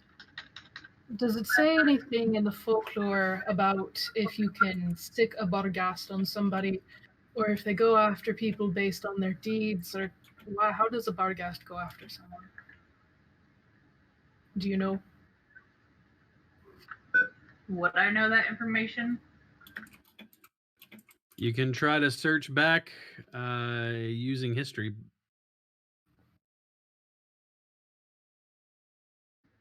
That is a 12. You're not sure. I'm not sure. I'm sorry.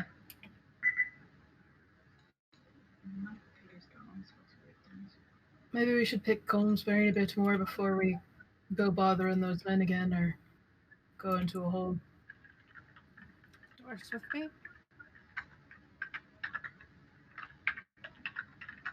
Okay.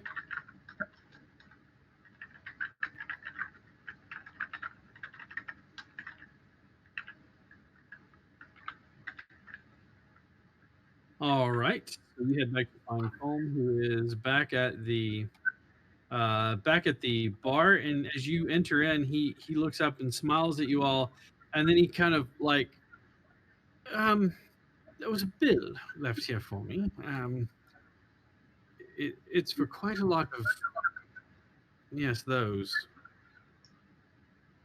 We I'm all look sorry. at Lysandra like, 3 boxes were purchased, and a cake.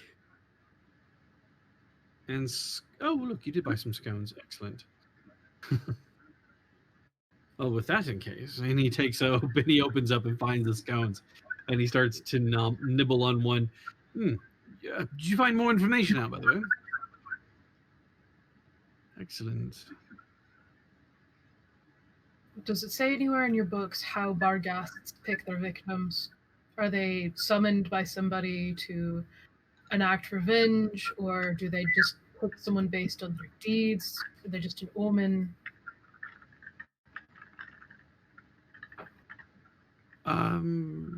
That's a good question. Let's take a look and see.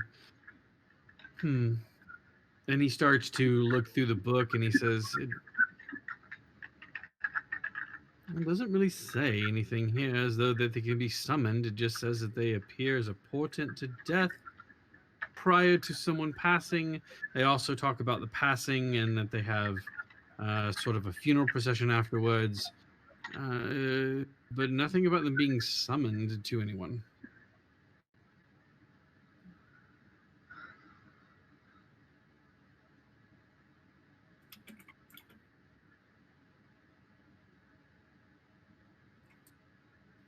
I don't think it's John.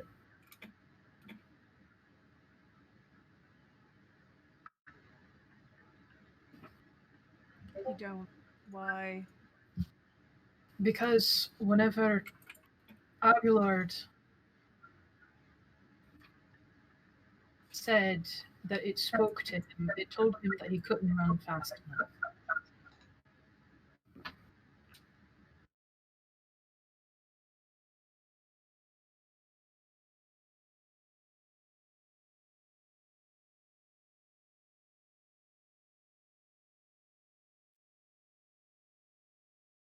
Well, if it was after the father or the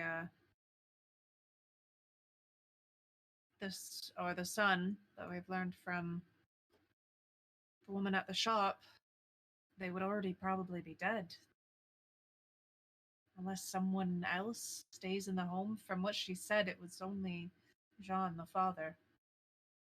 Though Jean hasn't stayed at the home since, so.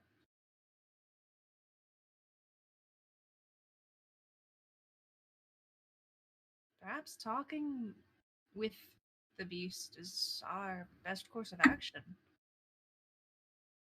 It is after one person, after all. We got the cake. We did get the friendship cake. Bring the cake, the boy, and the man, and go pick one. And then we know. I don't think they're going to give them up that easily, Moonin. think we should bring them. I mean, unless we want to watch them die in front of us, which I mean, I've seen enough people die, so it's not going to bother me. But it seems like aggressive move. We are trying to help these people. Thing is, if it's here to be an omen of death, it's meant to do its job.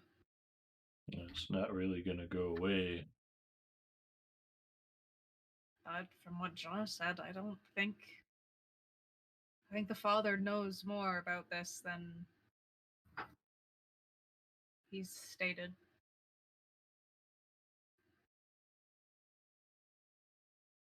I mean, you could quietly go and kill both of them, and then it should also probably go away.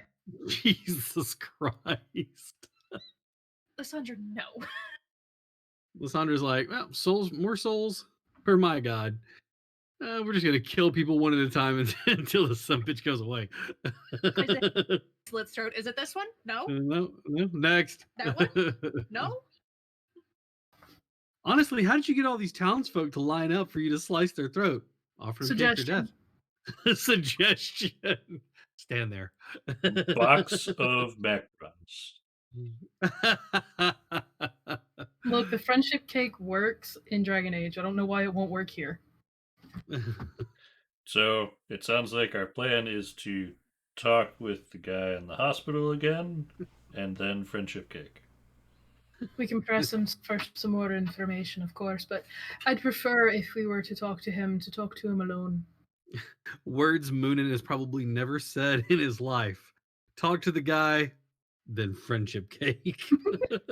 It feels weird coming out of my mouth, but that's where we're at. This is where I live now. So here's what he says it and immediately goes, nope, don't like that. Nope. Mom, you're just here making sure your children don't get in too much trouble. Armful of cookies, just like, this is not where I thought today was gonna go. So, we talk to the father alone then? If we can, I'd prefer it. Well, we do have a handy I don't dandy think card. kidnapping is an option, right? Temporarily misplacing is an option. That's true. We could just ask. See about moving him rooms and then just pull him into another room. We do have a handy dandy patch that says you should help us. I mean, we can also say that I saw something that makes him need to be moved into a separate room.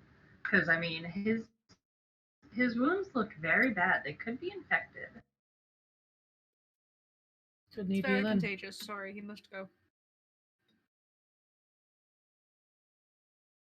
All of these are viable options. We just need to get him alone. We could just talk to the constable. They maybe this one knows more than we think he's willing to tell us. I think being around his friends is what's holding him back. Put him in a room. Shine a light on him. Moonan's quite intimidating. He is quite tall. Shove macarons in his mouth until he tells us more.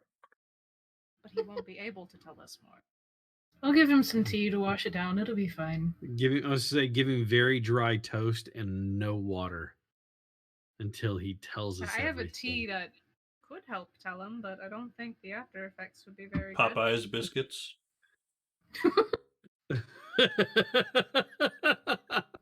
Damn you. The only thing worse than dry toast. Inspiration for that.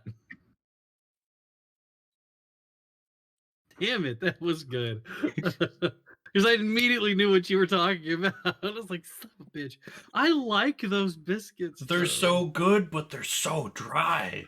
I don't know. You take unless they're steaming hot, they just immediately dry out your mouth. I don't know. I'm not a big fan of the ones from Cracker Barrel. Those are the ones that really get me because there's like a dough bomb. But Cap, you knew exactly what I was talking about, so we're good.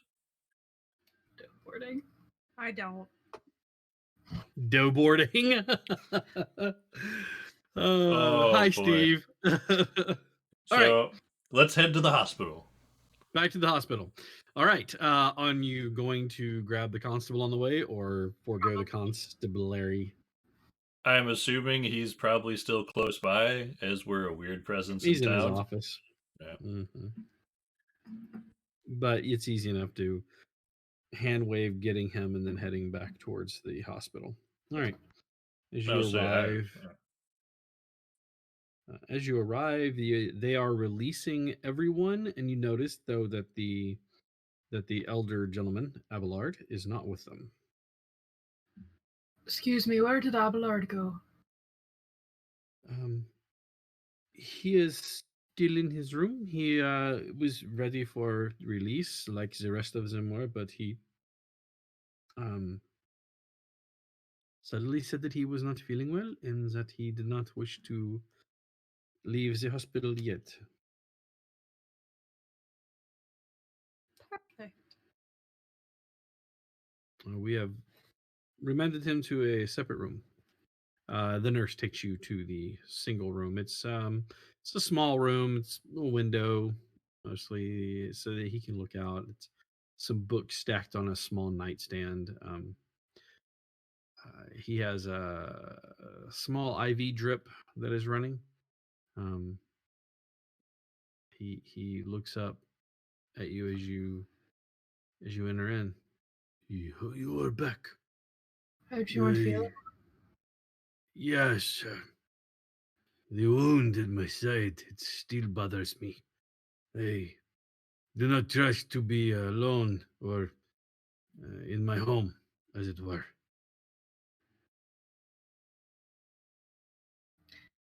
Is it you don't trust to be in your home because of the wound that's healing well on your side, or for some other reason? What are you implying? I don't know what Okay. they're talking about, but I am watching him like a hawk. Okay. See if I Curious. trust his facial expressions and mannerisms.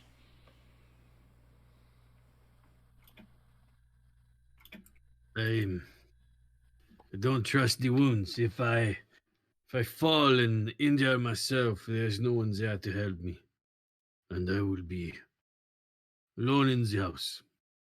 Doesn't John live with you, though? Uh, the, the dullard from the bakery. Yes. Spoke with him and He- your daughter. And he looks at you for a moment.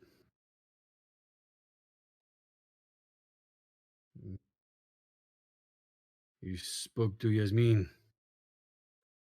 She's So you- running the shop very well. So do you want to start shooting straight?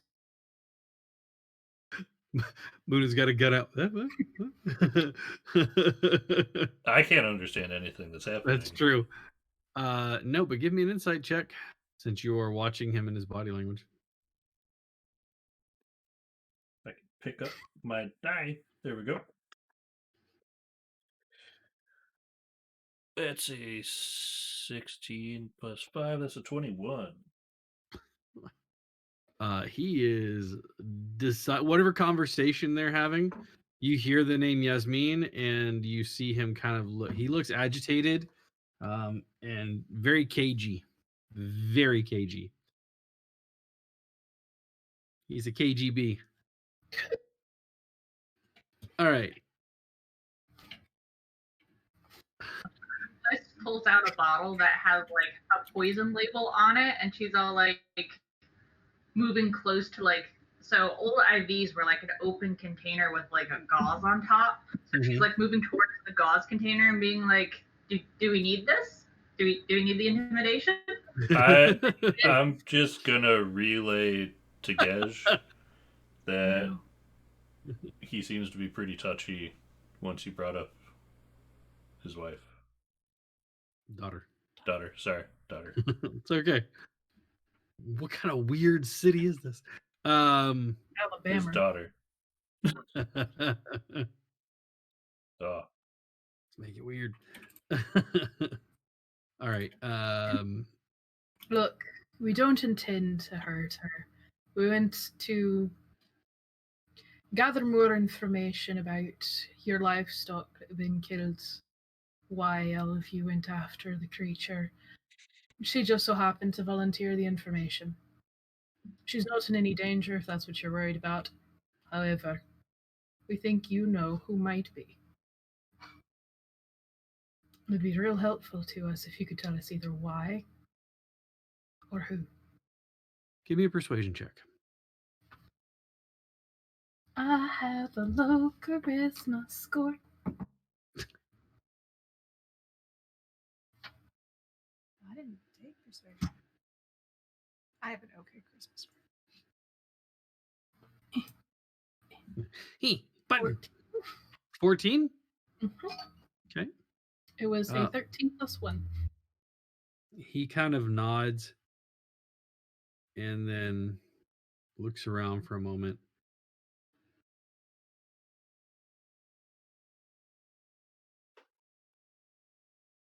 It was lying on my doorstep. I know what that means. It's for me.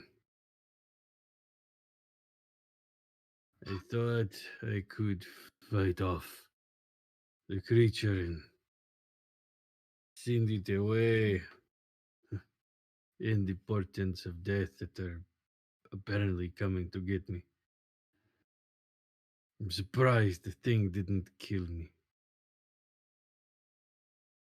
And then he Yes. kind of stops and dips his head down. Fool that is Giles. Fool. Giles should never have sacrificed himself. Should have killed me.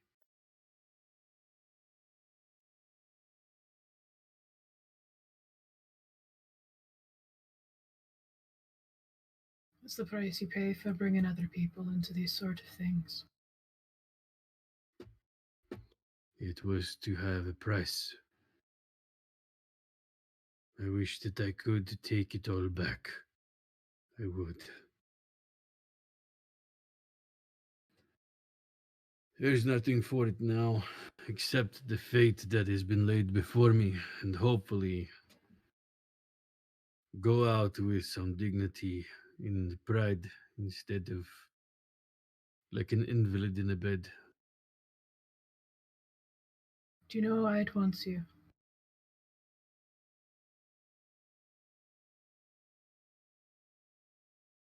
Oui. You want to clean your slate before whatever fate's coming to you comes knocking. Yeah. So the guy's just gonna pull up a chair and sit down next to the bed, and he's going to take the bird and set it on the bird skull and set it on the end of the bed. Talk to me. A year ago, I was a much healthier man, even than what I am right now. One day I noticed that I was not able to lift things as well. There's a shortness of breath that came about. I started losing weight rapidly, and my body hurt. But I'm French, and I'm stubborn, and I'm old. So I pushed past it all. I realized that more and more I could do less and less.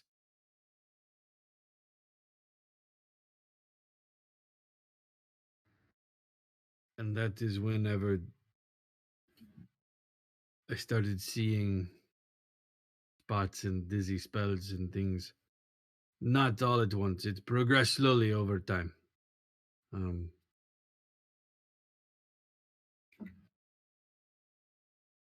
I spoke with the doctor about heading to Paris for more tests. And I said that whatever it is that is coming, it's just going to come. I did not expect it to be, well, in the form of this thing. I thought This harbinger of death, this omen that was here if it could be defeated. But perhaps I could deny my fate for a little bit longer. And I gathered my son-in-law and some friends.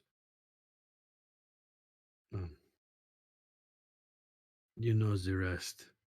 There was never any livestock that was slaughtered. Well, not by the creature anyway. So you sacrificed your own animals to build the story of the island. Oh, I cleaned them. I made them. I did not just waste things like that. I told them I disposed of the carcass because I had, in the way that you would butcher a lamb or a goat.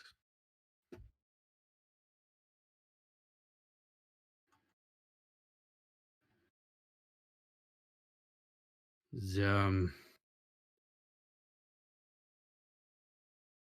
the last thing I would like to do is to petition that my soul be cleansed. But honestly, if I go to hell, I deserve it.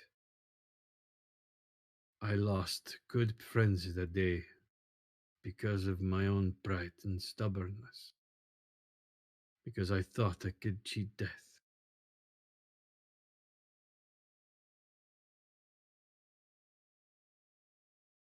Coming to terms with what you did. That's a sort of admittance, you know. You're facing it head on. You're not hiding it. Not anymore.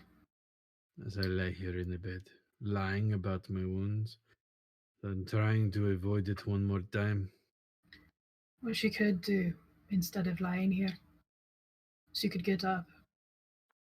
You could go and see the families of those men one more time. Look them in the eye and either tell them your truth or give them your condolences. And then meet your death. I just wish that there was absolution for my soul at this point in time. I do not think that will happen now. Depends on what you believe. Whenever I was younger, I believed that you could say so many prayers to a God that wasn't listening, and they'd absolve you of your sins. Now I believe as long as I'm fighting the good fight in the end, I go somewhere pleasant. Pleasant enough. What are we doing with the bad monster? If everything works out once you're gone, it should take its leave. Hmm. It's here for you, not anyone else. See me to the creature. I will accept my fate. If that's what you wish. Yeah. Or, if you'd like, we can make it nice and quiet so that way your daughter just thinks that it was infection.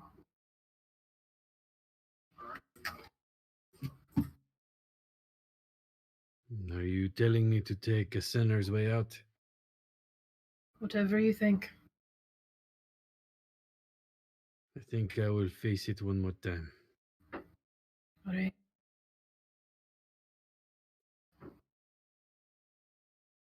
And you all watch as he puts his feet down on the ground, stands his gown, and he says in very broken English, minute change. We'll give you your privacy. I'm gonna make sure there's like no windows or anything you can escape out of before we walk out of the room. Yeah, there is a window there, but yeah, he's not jumping out of that window. Moonin Alright, and Sandra have just been sitting here munching on macaroons, confused at the conversation that's been going by. Just like macaroons. Macaroons. Yep. Snack? Once we're out of the room, we'll relay the conversation that happened. Okay. All right. He sure enough takes a few moments and comes out wearing simple trousers and like his regular wear clothes.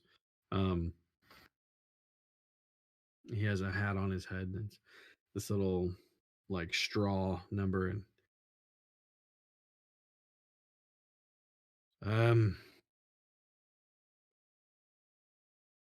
I put down some thoughts on paper.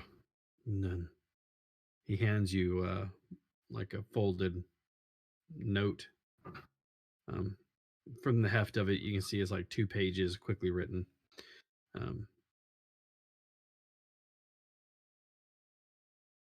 I will face the thing, but in the end, I am a coward.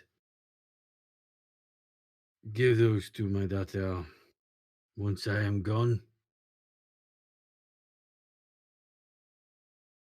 It'll be done. will you see me to the thing? Of course.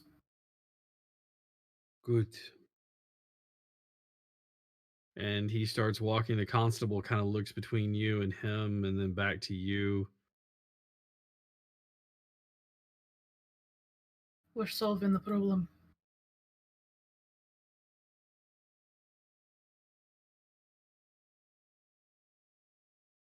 Leads the way. And with that, you head towards the river.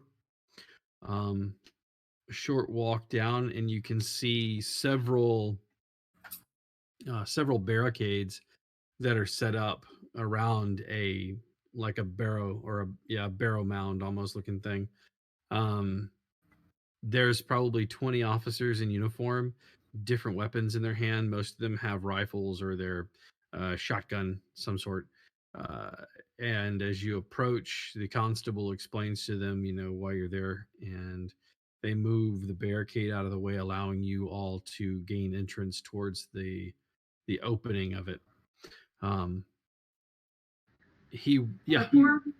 Before we go in, I assume they have relayed what's happening to Liz and Moonin, right? Mm-hmm. Yes. So I assume because this person is going to die, Liz is going to offer morphine so that he is not in as much pain of his death if he wants it. Translating the conversation back and forth, he goes,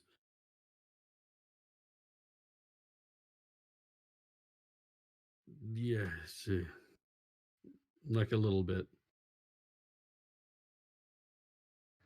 She gives him just enough to numb most of what is coming, but she doesn't give him enough to kill him. Okay. And with that, he takes Gej, he kind of rests his arm on yours and walk. And you didn't realize it now, looking at the wounds and stuff, but his body is frail. You realize that just how small he was in there. He was like pretty much wasting away. A wasting disease, also known as something else. As you guys make your way into the cave or into the barrow, it smells like loam and wet and like faintly of some sort of rot and wild animal. It's a little overpowering at first, and then your body kind of adjusts to the smell and you make your way in. It's not very deep, probably about 20 feet in. It opens up into a domed area. You can see this large creature lying in the middle of it. The remains of 3 individuals lie around him. As you approach, it stands. You can see the gray fur sticking out all over its body, this dark gray fur. It stands up in places almost like spines, and you realize that it's just so matted and fused in places. It has its head down, so you can't see anything but the top of it, this frill that's there, and all of a sudden, you watch as it opens, it like raises its head up. Long fangs protrude down and up As it opens its mouth, you can see the slather that it comes with it stretching out between the top and lower teeth, all of them sharp. It has a wild looking, almost human look to its eyes. Its nose has this kind of blunted look to it. It looks like a crazed person. It opens its mouth slowly. Okay. It speaks without saying a word. Your mind's filled with it. The old man returns. Did you find new ally? Nope, but we have cake.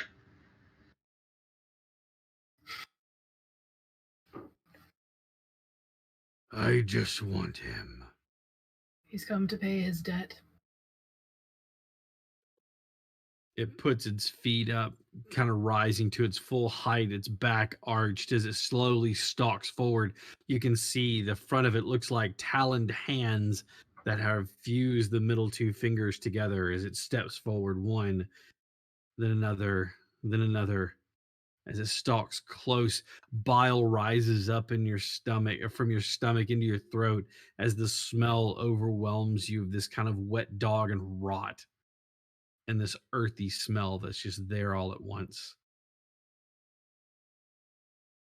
Abelard stands with his arms at his side. You have laid upon my doorstep. You have come to claim me. It says, yes. Fight me no more. And I'll promise you, no more troubles to darken your doorstep. He shakes his head slowly back and forth.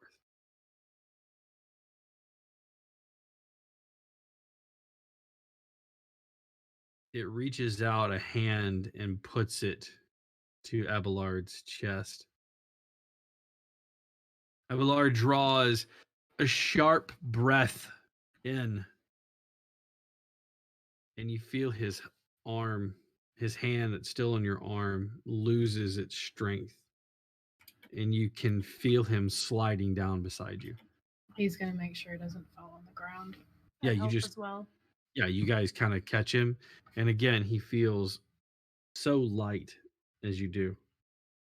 The creature steps back 2 paces as you put Abelard down on the ground. He's looking up at you, and you can see his eyes are once again wet with tears as he looks up.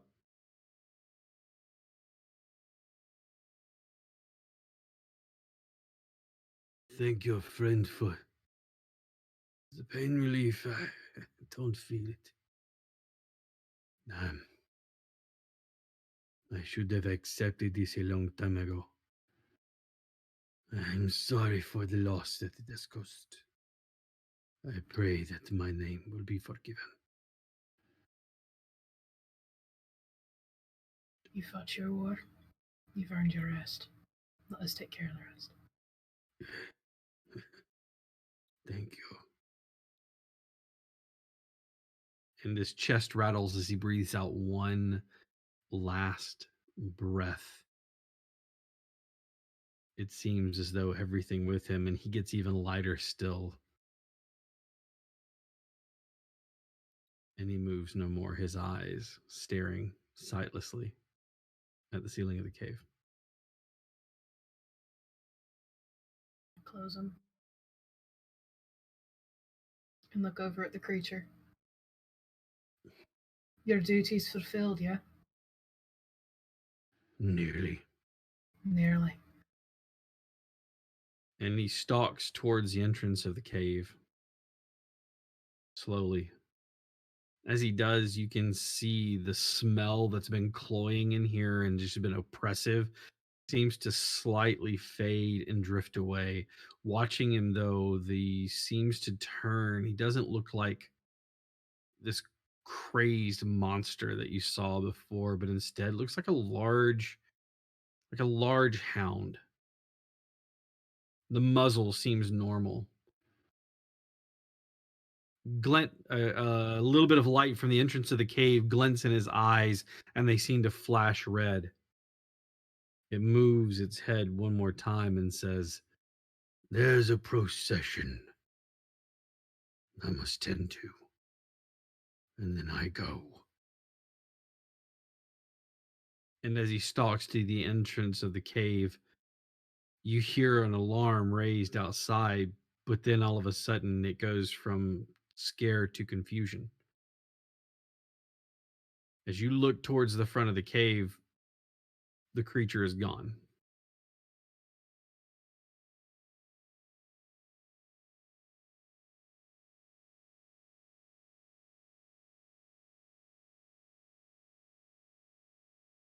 You can tell the Well- men that they can retrieve the bodies now. You guys just gonna hurry out of this cave. He's gonna scoop up Abelard and he's gonna get here. All right. You get back out of the cave and they're all talking about what they saw, where it went, but they're all confused. The constable's even standing there going, "What happened?" as you bring Abelard's body out. An omen was fulfilled. Liz comments about the fact that there are 3 other bodies there, and then she looks at the rest of the party and she goes, "I'm not sure if I understood right, but we might want to go to the bakery and check on Jean and Esme, just to make sure that the Barghest is not also there."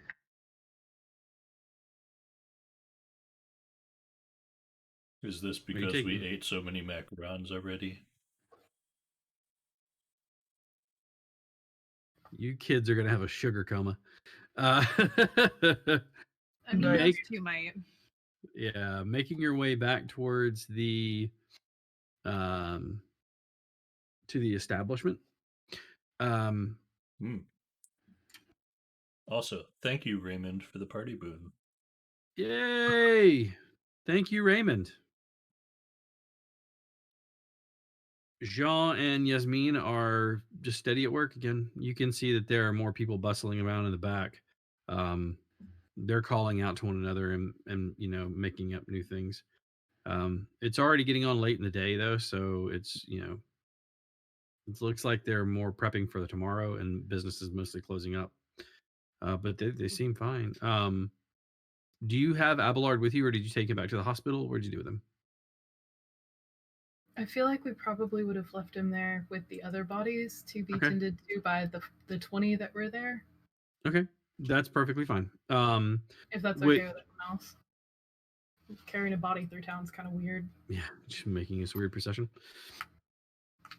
The bodies are. Good. I just see us coming in with like the frail body and just like dumping it on the bakery floor and just being like, "Here's your dad." How many macaroons does this get me?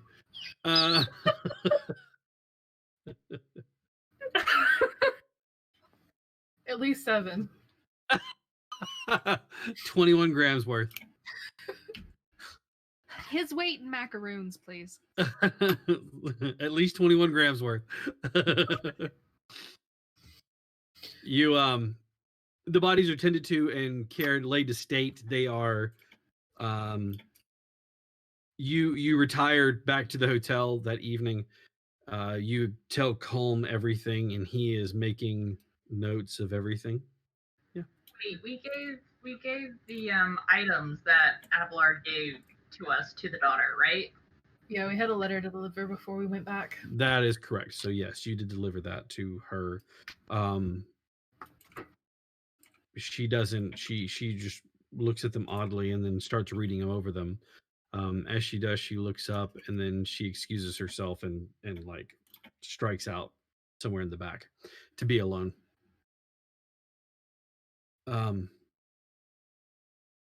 The bodies are laid out to be interred the following day. As you guys are relaxing that evening after having given Colm everything, giving him all the information, made sure that all of his paperwork is filled out.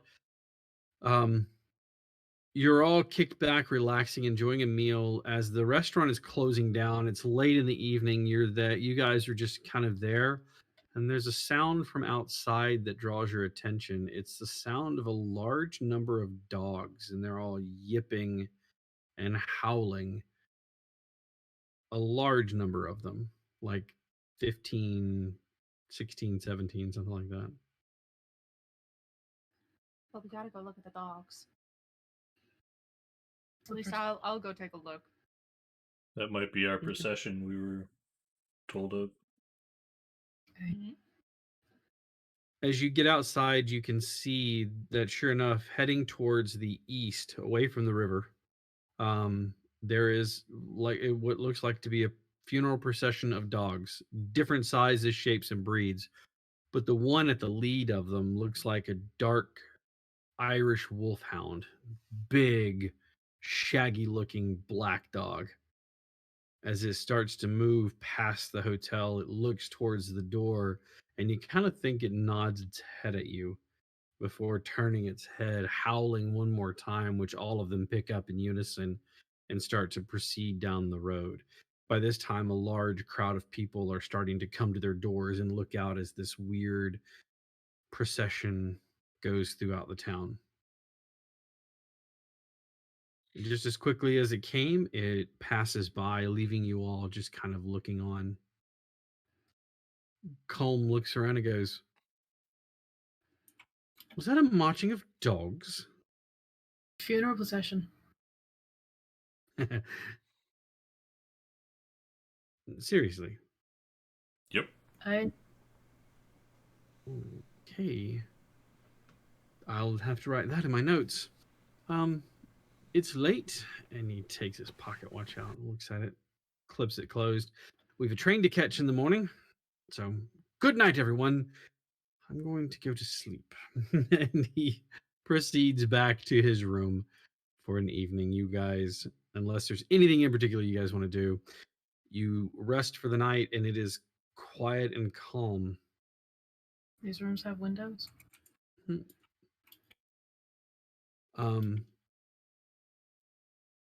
Yours does, yes. It has a window that is facing towards the north. Cool beans. No problem. The next morning, everything is gathered once again. You're all showered and cleaned.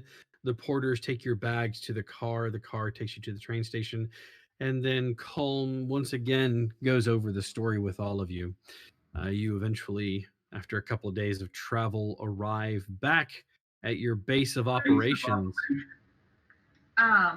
So since List doesn't need that much sleep, during the night, she created an Elvish word search for Colm and hands it to him when he gets on the train. But it's all in Elvish. Which he does not speak any of. So, It'll take him longer. It's just a Keep him busy. challenge. Spurns him to learn a new language so he can solve this puzzle. Well, what's really great is now it's not even, he's looking for the string of characters. And so he starts, once he realizes it's a string of characters, he starts to see it. Give me an insight check there, Liz.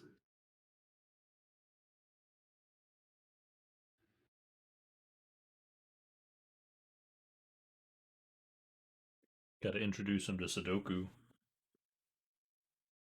Not seppuku. Those are two completely different things. Don't get them Yes. confused. Yes, I yes. tried seppuku. It wasn't that good. Seppuku. What are you doing?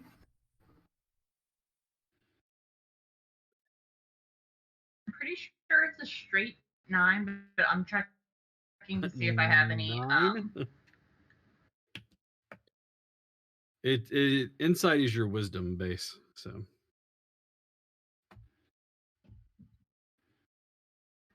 Oh, so then it is 13. Okay. you realize that once he gets past the whole, oh, it's a different language thing and starts looking at it in patterns, he actually like starts to move pretty quickly. Like he really has a good idea with how that works. Oh, look, I get to do a party appreciation. All right, so I'm gonna start with Moon and Otter. I can go on and on about how well you have done everything with our overlays and stuff like that, but I'm going to do that anyway. So what I would like to do is talk about how even in a story where there wasn't much for you to do because you don't speak the language here, you still had a presence. You still were there, and it speaks a lot about someone who can still keep their character involved by not being involved. And that's really good. So that's kudos to you on that one. A huge shout out to Q for just maintaining everything. Also, I'm kind of digging the wig. I'm not getting Han Solo at all. I'm thinking at first I wasn't sure, and I was like, okay, now I can see it though. It is But Han Solo season. it is Han Solo season. But the vest isn't brown; it's black. True. I would like to say though, in all honesty, the teacups. I don't think anybody appreciates the teacups more than me because of how just unique each one is each week. And damn it, I'm buying you a holster because you need one. God.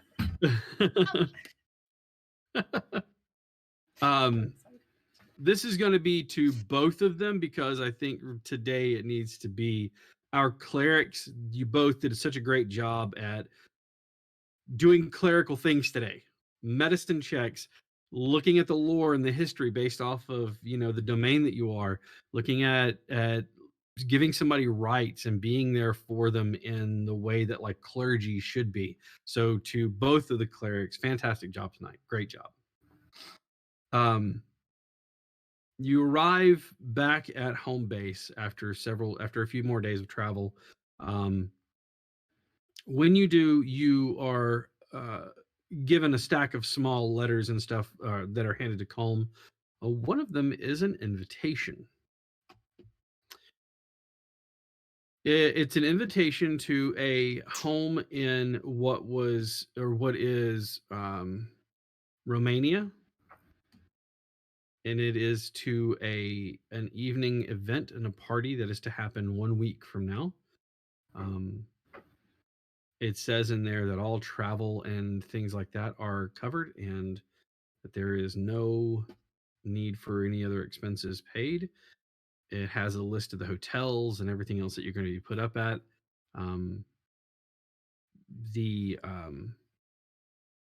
name that is written on there as your guest is the Honorable oh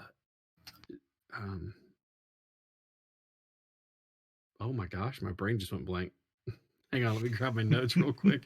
I'm getting old, man. If I don't have my notes in front of me, it's like, oh, that's gone now. I'm gonna just say this is real sus. A little, yeah. Super sus. Yeah, I want to know if it's the same handwriting as the book. Agreed. Duke Vokisha. Vokisha. Duke Vokisha. Also, did we ever get that book looked at by somebody who speaks the language? It is it is in hands with some people. There you go. It is in the hands of people who are reviewing it still. There's a lot to go over. So does this mean we're going to have some downtime here before we head to the next place? You are going to have some downtime in game? Yes.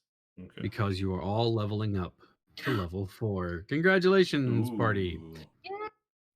Everybody else, that concludes this episode of the Troubleshooters as they found a Barghest, and we actually did some delving into lore as it exists within our world as opposed to the D&D lore where Barghests are these goblin related creatures that can transform into goblins, stuff like that. my party was fantastic tonight, so let's go ahead and give them a huge shout out.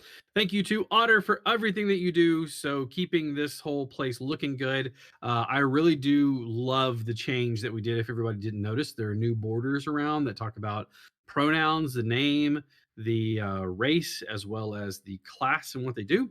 So huge thanks to Otter for all of that hard work that he puts in for that a week in and week out. He just goes, hey, I want to try something new. What do you think of this? Or it goes like this.